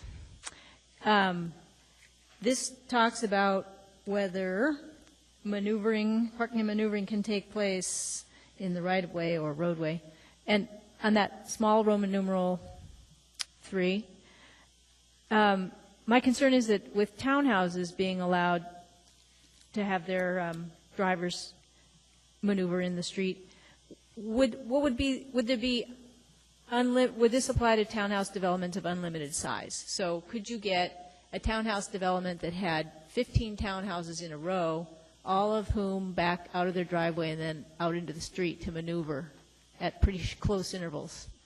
Or should there be some limit to the size of a building that can get this exemption and have their drivers maneuver in the street?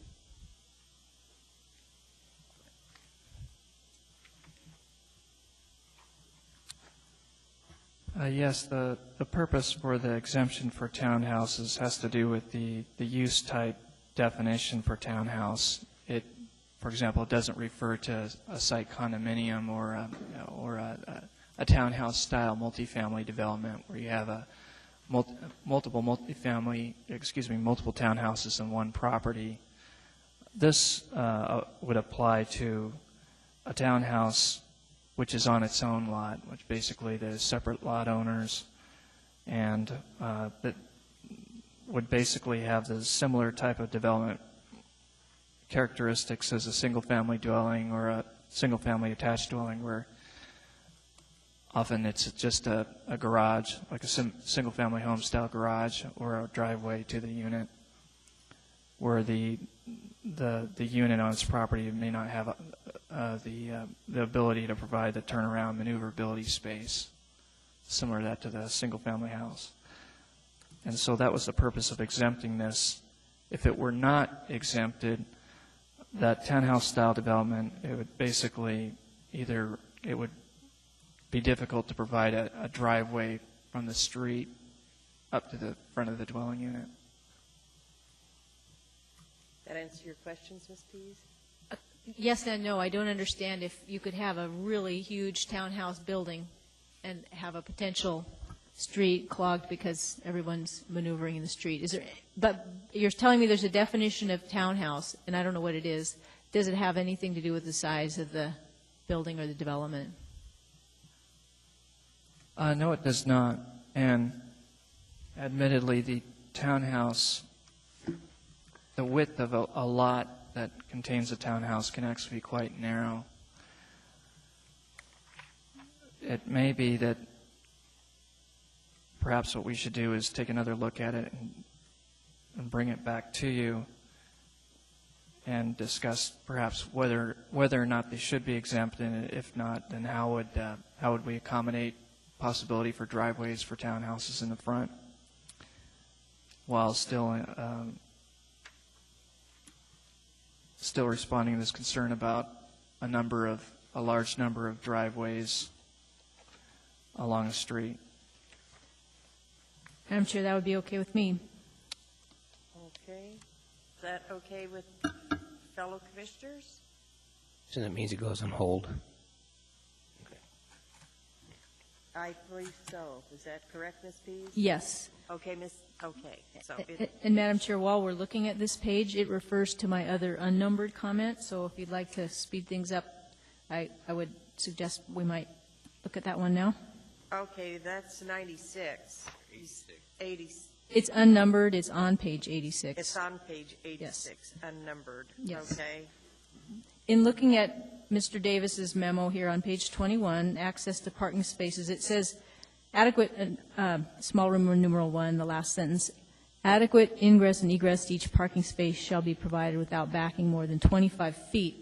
And I wondered if that might be a standard that should be considered on page 86, where there is no direction on dead-end parking aisles. Page 86 of the draft, item D, which is lines 7 through 9, says dead-end parking aisles may be allowed only with the approval of a traffic engineer. And I was concerned, you get a dead-end parking aisle that's really long and you can't see if there's parking down at the end of it. You get down to the end of it and you have to back all the way out. And I wondered whether some distance of dead-end parking aisles should be specified, or whether staff is really happy just to let traffic engineers figure that out.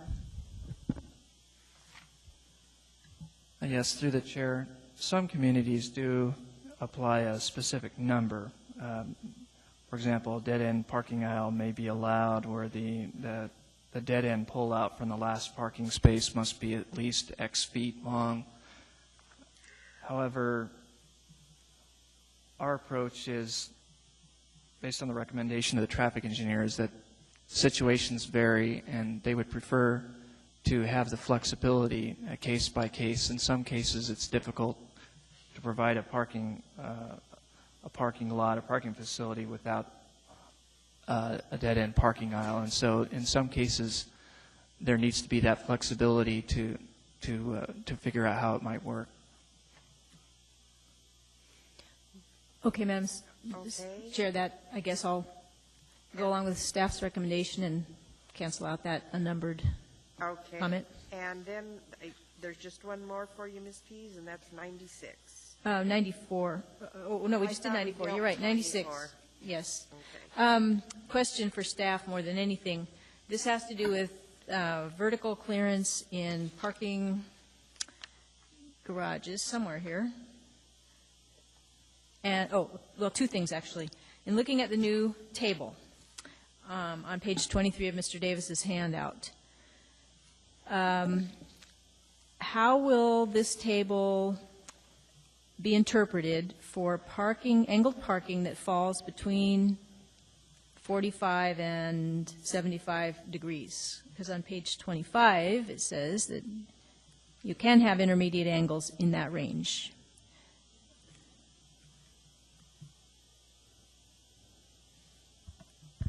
Should the table be worded so that it's from 45 to 60 and from 60 to 75?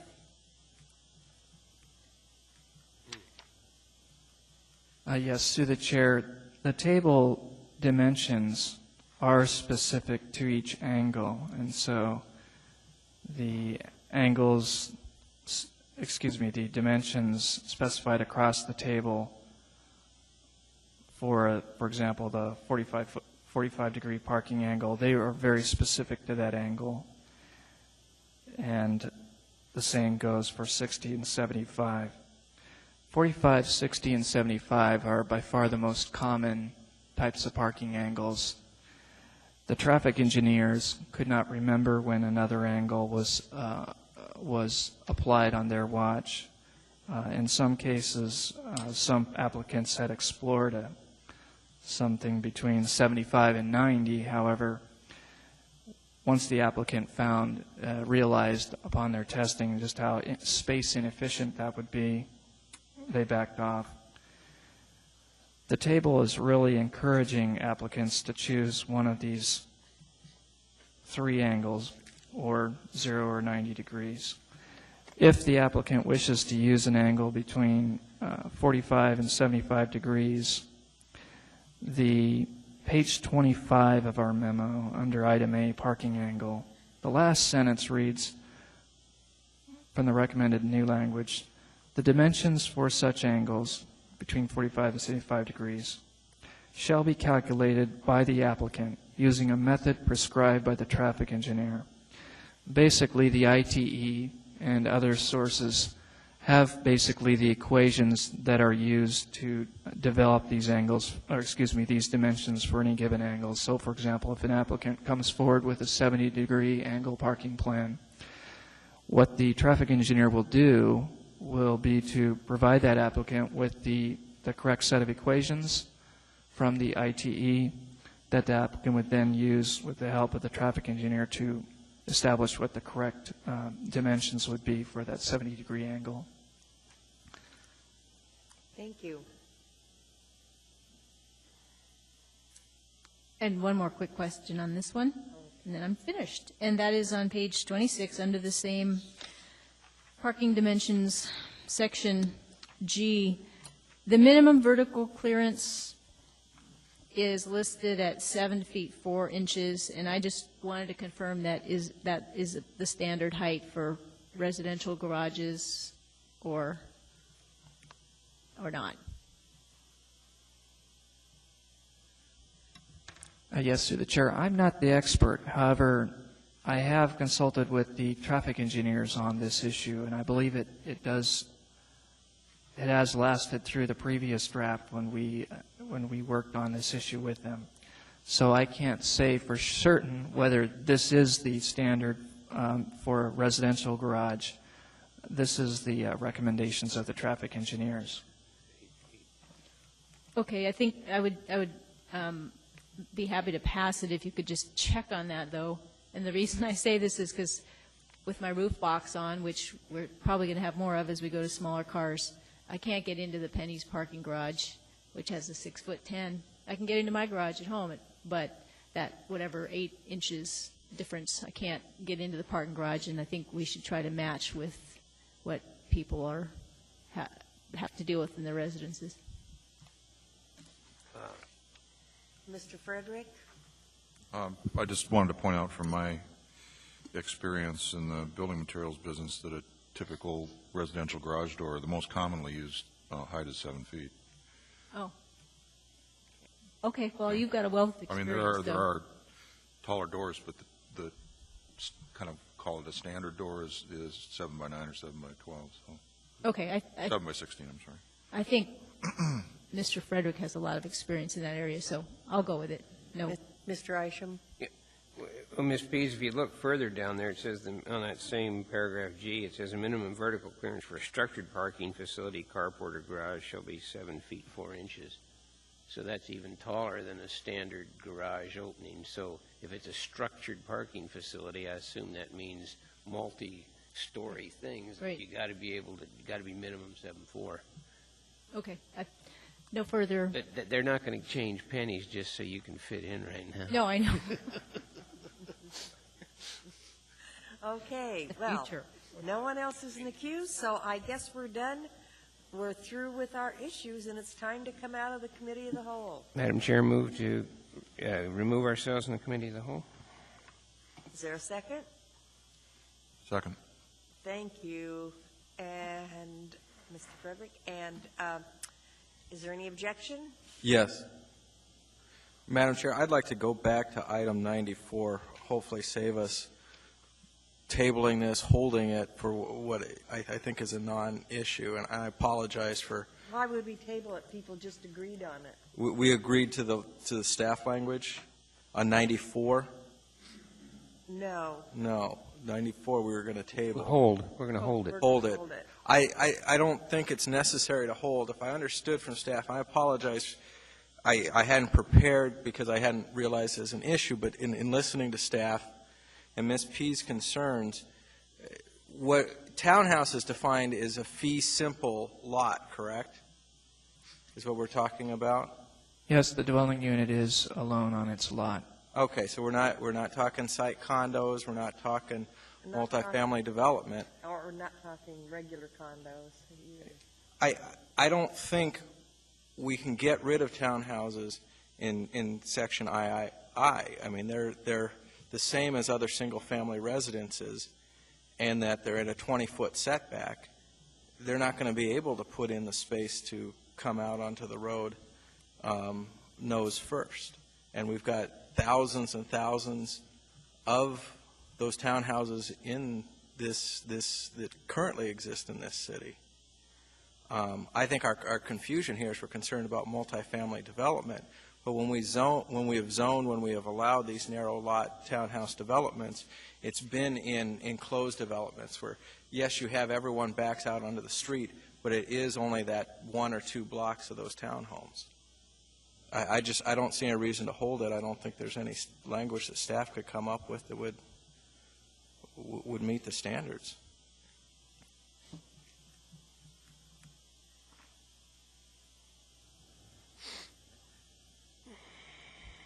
That's possible. Through the chair, that's possible. And it may also be a quick conversation with the traffic engineering staff. Well, I see Mr. Nelson in the queue. Perhaps he can enlighten us. Well, I don't know about enlightening, but I would basically agree with Mr. Earhart's observations. I'm thinking of all the townhouse developments. They all basically back out. They don't go forward out onto the street.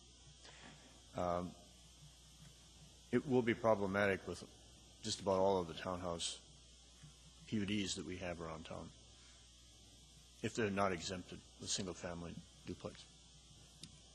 Okay. Mr. Isham? But it's not going to hurt to put it on hold for another couple of weeks, and they can look at it and they can come back and say, hey, there is no problem, you know. But I'd rather err on the side of caution. Well, we have objection to coming out of the committee of the whole, so we vote on it. That is the standard way to handle motions when there's objection. I'll withdraw my objection. You will withdraw it, okay? So we have no objection to coming out of the committee of the whole. We're now back in our normal mode of operation. Okay. Yes. Madam Chair, move for approval of the items we discussed in the committee of the whole. Those are specifically items 79, 82, 86, 96, and 87. You'll notice I left out 48 and 94. And there was an unnumbered An item. unnumbered item on page 86. Okay. So let's clear the deck and then go back to 48 and 94. And I'd like to see a second in the queue. Thank you, Mr. Weddleton. Is there any objection to approving those items that we've approved in the committee of the whole? Hearing none, those are approved. Keep going. Madam Chair, move for approval of item 48. Object. Okay. Is there I need a second. I'm waiting. Second. Thank you, Ms. Pease. Madam Chair, could you clarify, though, whether it's 48, in moving for approval of item 48, I assume that would be the staff recommendation, or? Yes, that is the staff recommendation, so you'd have to move for you'd have to make a motion on your part of it. Okay, so do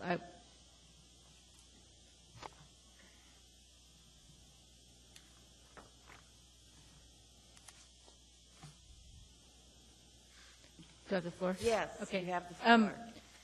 I would like to move to add the sentence which we discussed in the committee of the whole, that all multifamily developments with 4 or more dwelling units shall provide a minimum of 4 bicycle parking spaces and an additional bicycle parking space for every 2 additional units.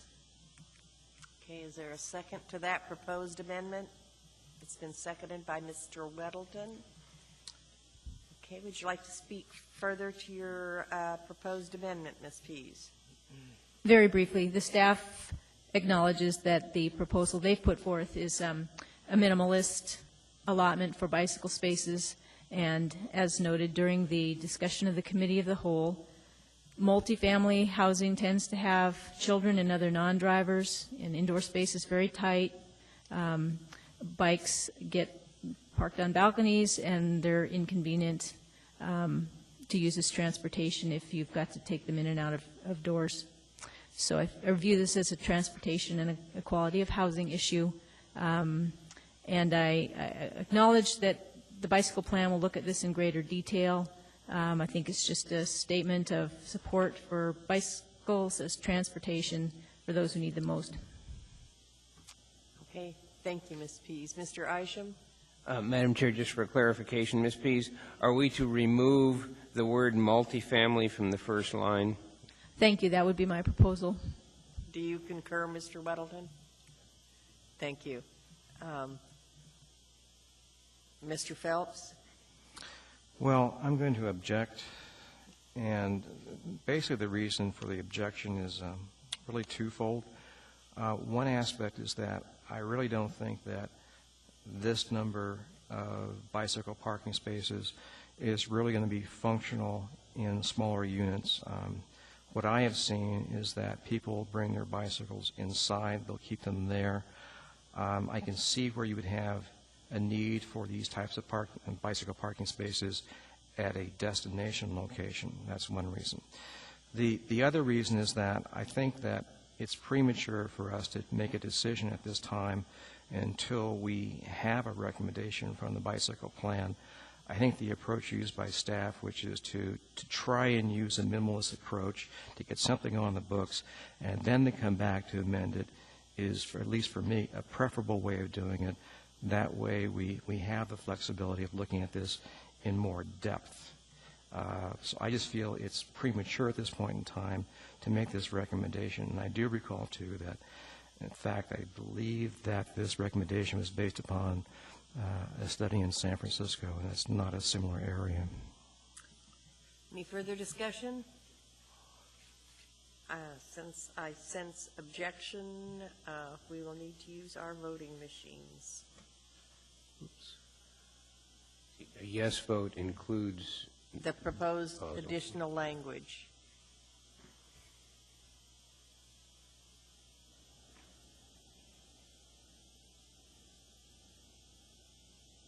That motion fails, that amendment. So we're now back at the main motion. Any further amendments? Hearing none, are we ready to vote on the main motion? Is there any objection? Hearing none, that motion passes.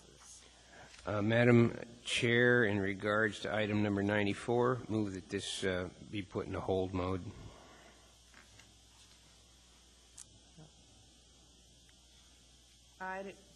Yes, because we have to vote on it because we didn't. I excluded that from my original motion. From his original motion. Is there a second?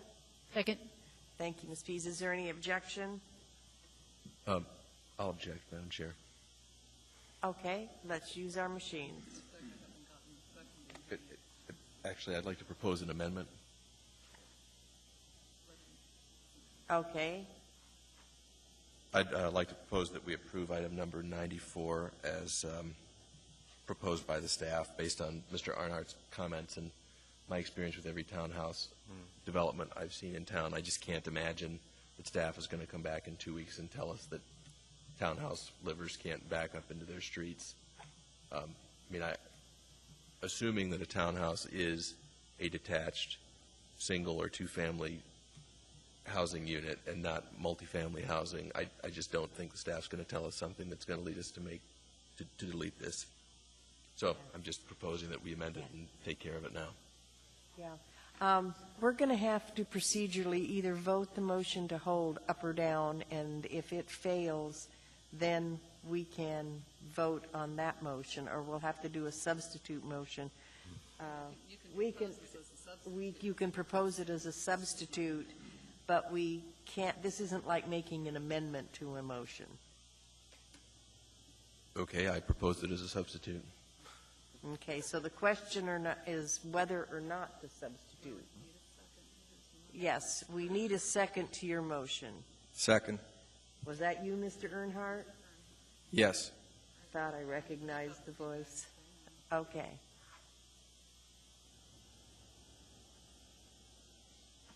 So now the first question is whether or not to substitute.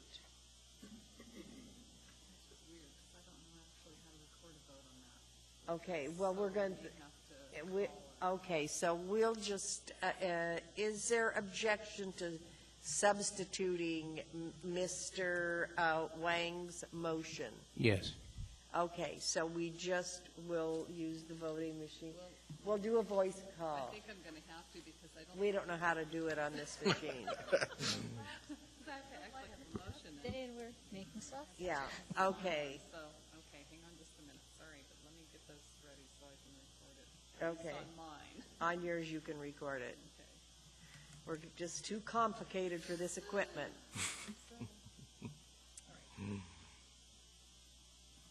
Phelps, Yes. Wang, Yes. Weddleton, No. Isham, No. Jones, Yes, Josephson, No. Frederick, Yes. Dees, No. Earnhardt. Yes. That should be interesting. Looks like I have five. Hang on just a minute. Phelps, Wang, Jones, Frederick, Earnhardt, in favor of pause. So it passes. okay, so the motion to substitute passes. So now we have the motion to substitute, or now we have the motion. Now you can make the motion to approve. No, we have his motion. Motion to approve the before staff- us. Yes, to approve the staff's recommendation. Right, and I don't really have anything to add to my prior comments. I just have never seen a townhouse development. I could imagine in Anchorage that back-out parking would be inappropriate, and as a resident of a townhouse development, I can't imagine how it'd be. Yes, it's my personal niche item. It seems to me that staff could look at this. I can't believe they'd come back with a different recommendations. We may as well take care of it. Ms. Pease, did you have a comment? Well, just that, wouldn't this apply to new townhome developments, not existing ones? There was a concern Mr. Earnhardt expressed about there are being townhomes all over town that are designed like this, but wouldn't this just apply to new townhome developments?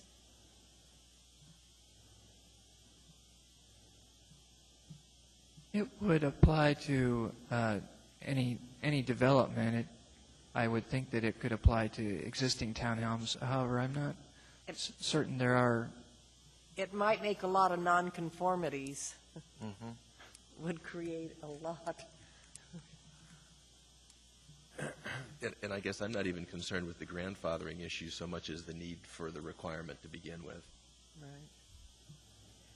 Well, is there objection to approving the motion? I don't hear any objection. So I guess it passes without objection. So are we done? We are done. It is approved. And, excuse me, Mr. Kniefel, I would like you to note the time. It's not 8:30 yet. Oh, man of little faith. We haven't adjourned yet. No, we haven't adjourned yet, and we can't adjourn yet because I have a special item to discuss.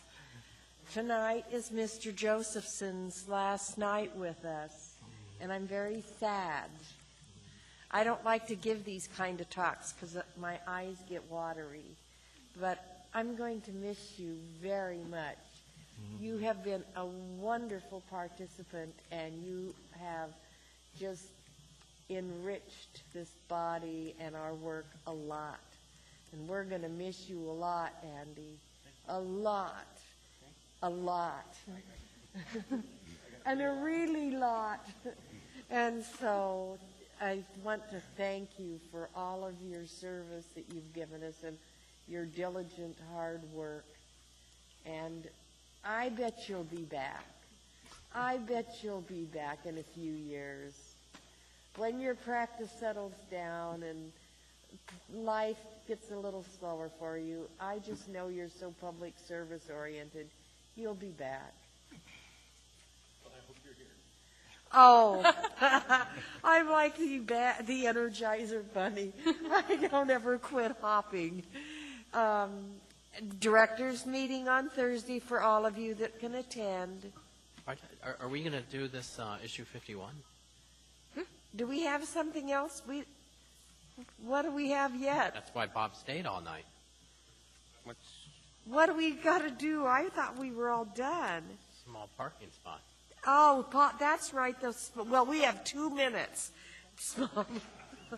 Which Should issues? go quick. All right, the small parking spots. Okay. Boy, did that take the wind out of my sails. Oh, it's a- I was so sassy, I deserve that. All right. Is it on the table tonight? Thank you, Mr. Weddleton. I was too excited. You're trying to get rid of Andy. No, I'm not trying to get rid of Andy. Okay. Well, we have the small parking spots. Mr. Kniefel, do you have any wise words? Madam Chairman, thank you for the opportunity to talk to you about the issue of small parking places. I think we all have a gut feeling that there is a number of smaller vehicles out there, and maybe as we look at accommodating them, what should that be? We see it on a regular basis with new developments that come through the door, especially with people with parking garages. When you're talking $25,000 to $30,000 for a parking space in a parking garage, there's always the issue, can we make smaller spaces available? And so what we wanted to do is go out and actually do a survey of what's out there on the street today to find out what was going on. I think in the handout you've got in front of you, we gave you a couple charts on one.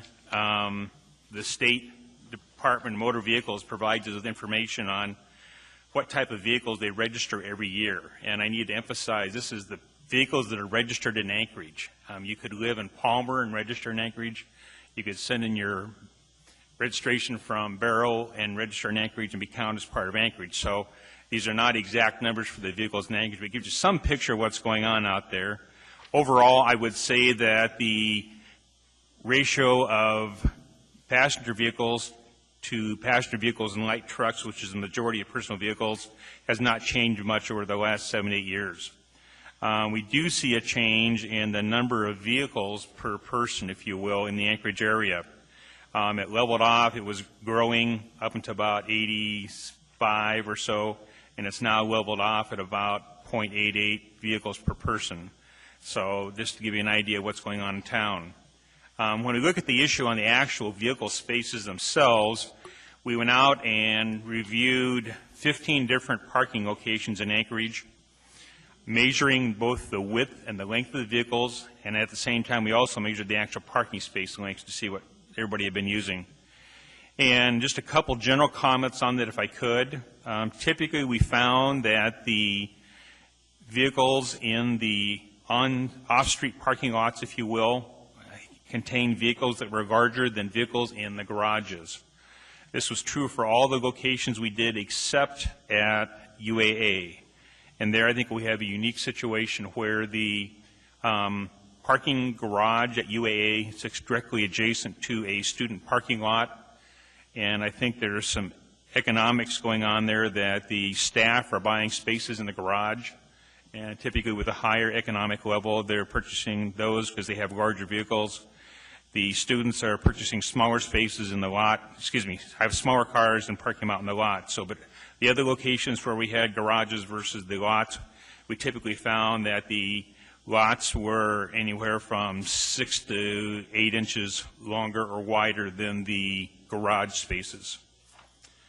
The next attachment, number 3, we just kind of drew that chart up to show you based on what percentage of cars that versus the lots versus the garages. And again, the lot spaces were typically either longer or wider in size. So if we go through all that, the answer we came up with is we needed to make a recommendation to you on what to do. And I think we do want to account for parking spaces that are a smaller size. The current ordinance had a clause in it that talked about compact spaces, and if you had spaces you want to provide in excess of your required spaces, you could have compact spaces. And we have had no more than 147 fistfights over what is a compact space and who can use them and what can I have in my garage, and it was a very unclear provision in the code. Everybody thought since it was listed in the code as compact spaces they could use them. We had to keep fighting that if you read the wording it says it's only available for those that are beyond required. So what we're trying to do here is make some accommodation. And so as we've gone through this, we came up with what we called, I think, 3 general standards we want to look at. One, for general parking places, in other words, just regular parking places on the street, we would allow for up to 15% of the spaces to be what we consider to be smaller spaces. If we have facilities that are employee and residential parking oriented, in other words, lower turnover, longer type parking in those spaces, we feel we can go with 20 spaces that would, 20% of the spaces could be considered to be the smaller spaces. And then looking at parking structures, again, since we found that typically in the parking structures, the vehicles parking in were actually smaller than the ones that were in the off-street parking lots, we came up with a number of 25% of those spaces could be considered to be smaller spaces. The fourth part of the recommendation then talks about what the size of those smaller spaces should be. And here we looked at both our numbers. We also looked at the Urban Land Institute, made some recommendations on what those spaces could be. And we feel that allowing smaller spaces to have a minimum width of 8 foot 6 inches, which is 6 inches narrower than the normal space width, and they could be an 18-foot length, which again is 2 foot shorter than the normal vehicle space length, would meet our standards for a smaller space. If they are a smaller space, they would then need to be signed either for employees or residents or some other low turnover usage in that.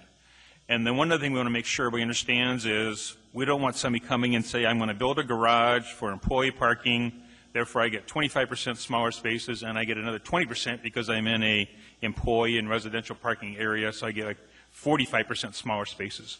We want to make sure by the very last sentence in item D that you'd only apply that smaller size space in one of the conditions. You couldn't combine conditions and end up with 50% smaller spaces. Any questions? Mr. Davis.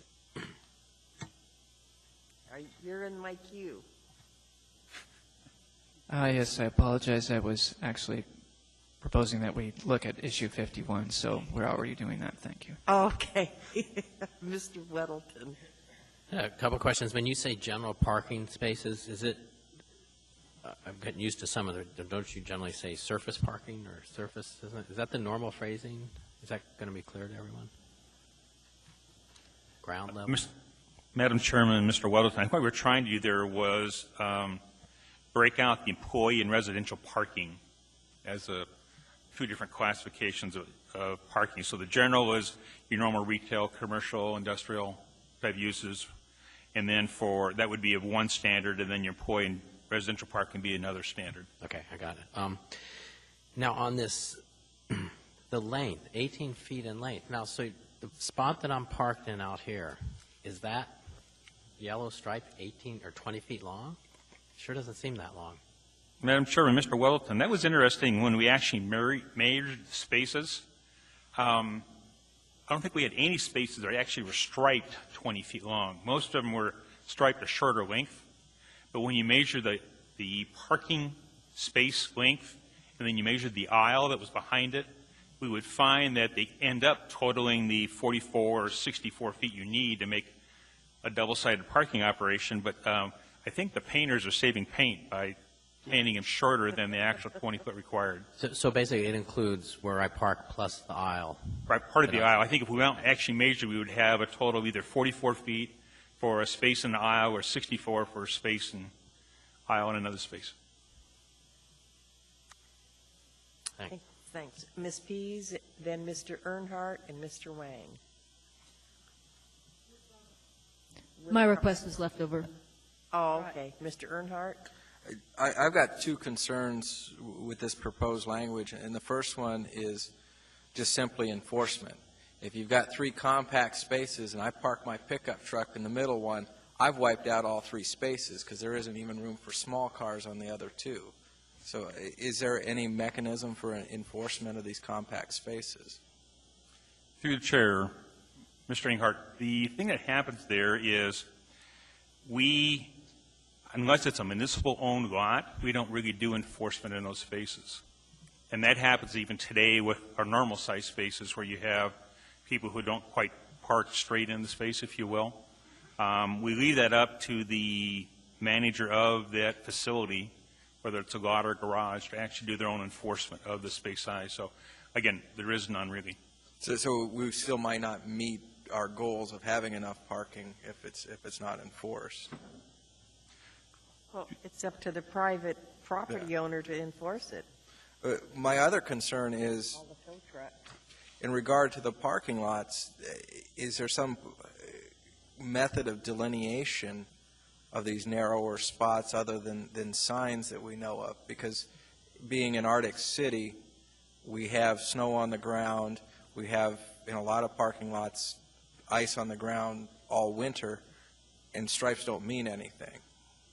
So again, I mean, are we meeting our space goals, allowing these compact spaces, or are we just really cheating ourselves out of some spaces? Through the chair, Mr. Earnhardt, the spaces that are marked with signs, each space has to have a sign on it. Typically, we center the sign in the middle of the space. So it does provide some guidance as to what is the compact space and how to center yourself in that space. And that has been pretty efficient. So we do mark every space that's going to be other than standard size. Thanks. Mr. Wang?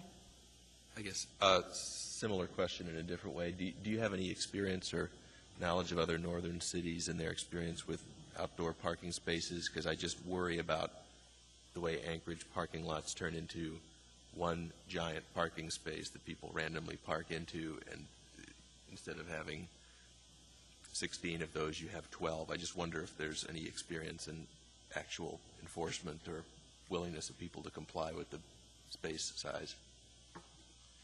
Through the chair, Mr. Wang, we have looked at others. I've been through Edmonton, Alberta, and Calgary, Alberta, looked at their spaces and that as an example.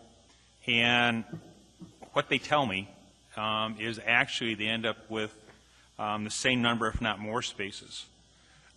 Because people just park as tight as they can get where you're in a tight situation. That you're going to see some of this. The parking authority is starting a new program downtown where you're not going to have each individual space will be marked. You're going to have a meter box on one end or the other of the block. You will park however you feel best to get into there and that. And their experience has been, other cities that have tried this, they actually get more vehicles per block face in those spaces than they do without marking them. So we're going to see that. Triumph of anarchy. Okay, Ms. Pease? Yes, with regard to enforceability, the city does have lots. It sounds as if, I don't know if the city's going to own the lots that are proposed to be purchased in Spenard. Would there be any experience in other cities in grouping these compact spaces so that they're more enforceable? For example, grouping them near the handicapped spaces. Those are patrolled and ticketed from time to time. So that's one suggestion. If there is a concern in enforcing compact parking, especially in the municipal lots, for making it practical to enforce. Has that been tried or you read about? Through the chair, Ms. Pease, our experience with where we've done these in Alaska here in Anchorage, we actually have grouped them together, like in parking garages where we've done some of these. We actually have, put together the compacts in one spot on each floor, if you will. So I think that's a good approach for enforceability, especially in that. Mr. Weddleton? I just on the talking to Commissioner Earnhardt's point on even the smaller spots are 102 inches wide, and on this chart here, when they measured, the biggest average width was 84.4 inches. So you'd still have 9 inches on either side of your car. I mean, it's not like a large vehicle wouldn't fit in there. You'd just be a little snugger getting out your door. Maybe just to speak to that a little bit too is remember, just because the cars in the spaces mean you can get out of the doors. And so we're trying to add some additional distance to that so you have the room to open the door and be able to get out and access in and out of the vehicle. So that's where we came up with the numbers, was trying to look at some of the smaller sized cars, but then still allowing, I think the Urban Land Institute recommends 24 to 27 inches of extra width to allow for door openings. So that's how we come up with the 8.5-foot size, if you will. Is that 24, 1 foot in mine and 1 foot in the next stall? It's or? 24 to 27 inches total per the stall, so a little over a foot on each side, right? Okay. Thank you. Mr. Wang? I'm sorry if I'm missing this. What is a compact car? It's like mine. Through the chair, we're removing that term from the draft code. It's become more and more difficult to define a compact car because of the vehicle fleet has changed, and there's a variety of car sizes, and we're not sure where the line would be drawn. I think that we've looked online and have had difficulty finding agreement. So I guess my question is, how do I, as a motorist, know if I have a car that qualifies to park in one of these spaces? If it fits. Well, that's what I'm worried about. Well, through the chair, the space is sized 8 foot 6 inches wide, and it could probably fit most vehicles. In some communities, their standard is 8 foot 6 inches wide. We've sized it somewhat wider than a very compact car, partly because of our climate. So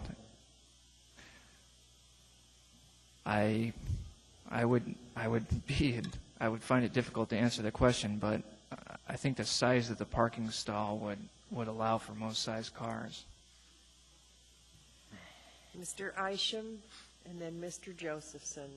Just a comment for staff, if you're taking the definition of compact car out of the code, then I suggest on paragraph D, second to the last line, you don't put something that says for compact cars only. You might want to put for smaller cars or for teeny-weeny cars or something like that. So, For teeny-weeny cars. I kind of like that. All right, Mr. Josephson. Through the chair, Mr. Davis, you may have already indicated this. In subsection B, who was the original author of the 25% provision there that you're proposing to delete?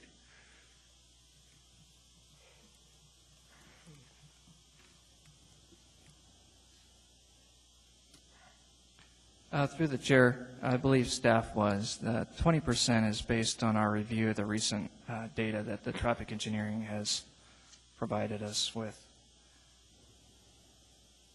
The 20% basically is a result of the recent research and discussions. Thank you. We have no more questions. So we are at a point in time to take action on this, Mr. Kniefel? Mr. Kniefel's nodding his head yes. Mr. Weddleton, I see you have made a motion. Wow. And Mr. Isham has seconded it. Okay, watch my word on this. So I'd move to accept staff's proposed wording on this section. Yay. And as a seconder, I'd like to make sure you take out the word compact and probably use smaller or something. Appropriate wording down there. And Mr. Weddleton concurs. Okay, would you care to speak to your motion, Mr. Weddleton? Looking at their data, it looks like even these smaller spaces would accommodate virtually any vehicle that they came up against. And my impression on this is it's not so much the vehicle size, but the turnover in the area where these would be put. And in my experience with retail, staff and it usually parks in the back of the parking lot, and it seems like this would be a real good, efficient way to use, make smaller spots in the back. So I think this is, parking's very expensive to provide, and this is a reasonable accommodation for that. Thank you. Mr. Earnhardt. I would like to amend the motion, and that's to drop out sections A and C, and the reason I'm propose, I shouldn't go into the reasons unless my amendment gets seconded, I guess. Okay. So. Sections A and C. Yeah, we would allow the compact for employee and resident parking and have the smaller compact standards, but I would eliminate it for general parking spaces or parking structures. Okay, is there a second to that proposed amendment? Mr. Wang seconds it. The reason I'm proposing this, I think making spaces smaller, there is no gain to the public in general. It's not going to allow for any more green space that a developer is going to put in or anything else. It's of some benefit to developers in that they can meet the parking standards using less physical space and thus build their building bigger. However, I think, my general sense of it is for the low turnover, that's perfectly fine, but in any other situation, the compact spaces get abused, or if they're open, 6 inches doesn't sound like a lot, but with wide vehicles, that is a lot, and spaces are already narrow enough as it is. Most of us have pickup trucks in this state because of our lifestyles, and we need them, and you can't get in and out of these spaces.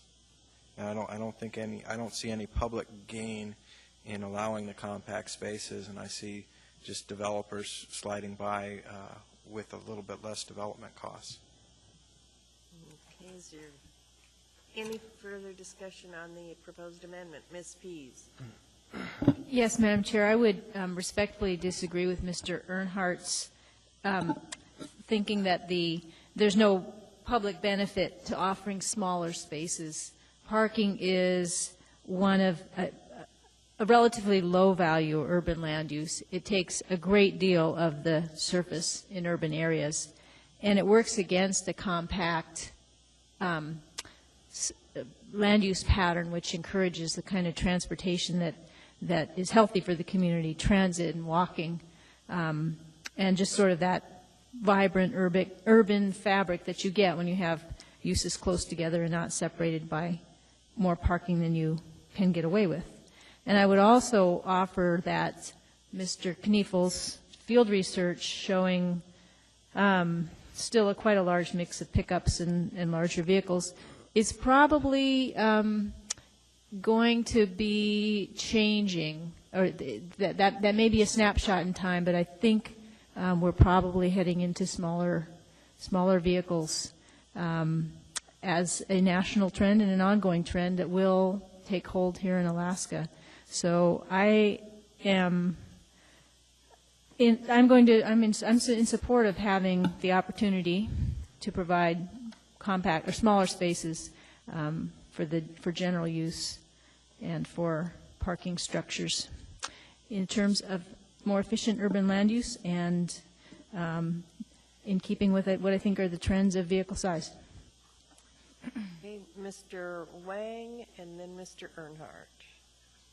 One thought I had is that, this is also in the context of revisions to the parking provisions, which are going to reduce the number of parking spaces available.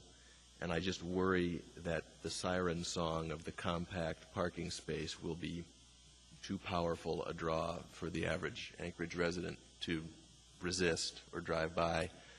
And I worry that if we were to approve this unmodified, that we'd wind up in 10 years with really frustrating parking lots. I mean, I see just anecdotally enough instances where parking spaces are overparked, or I think people can't stay within the parking spaces this size they currently are, and we're run the risk of making that worse. I do like the idea of encouraging it in areas where it seems less suspect or subject to abuse, so that's why I support the amendment. Mr. Earnhardt? I've got to say I agree with Ms. Pease absolutely 100% about parking. However, I don't see this fixing that whatsoever. I think it allows Joe Diamond with a full parking lot to squeeze in more spaces for more revenue. I see it as allowing the development of Joe Box Store to build his store 20 feet wider and get 2,000 square feet more store in and still have enough parking spaces in the lot. It's not going to provide any additional green space, and I also don't see it, and this is from someone who owns a hybrid and a full-size pickup truck.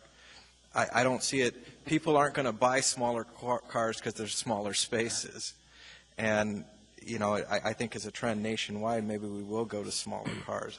I somehow doubt that's going to happen in Alaska for a long, long time. You know, I fully agree with the bus and walking and bicycles and encouraging those uses. But we're talking about people are already driving, and I think you're just going to make it more difficult and lower the quality of life without improving anything. Okay, since I sense objection to the proposed amendment, I think we need to use our voting machines. Okay, and yes cuts out B or A and C, right? It would cut out A and C.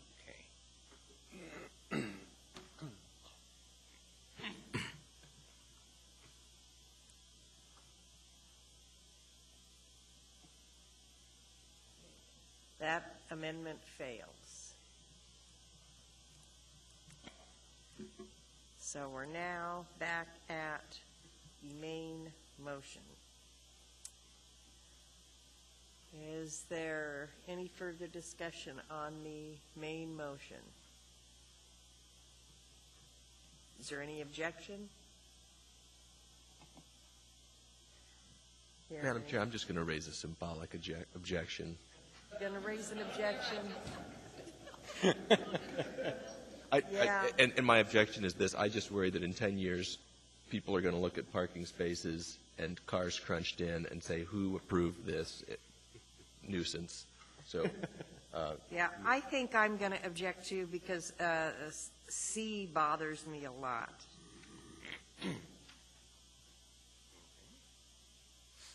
Okay. It's not symbolic then. So do we need to use our machines? So now you can use your machine. Yeah. So yes approves it as it is. Yes. Except for those that are that are being pig-headed.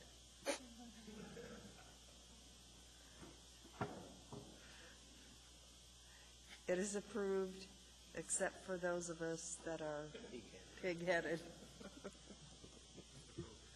I'm sorry if my blood sugar's a little low.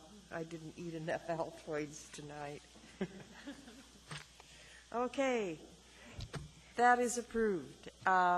Good job, everyone. Good job, staff.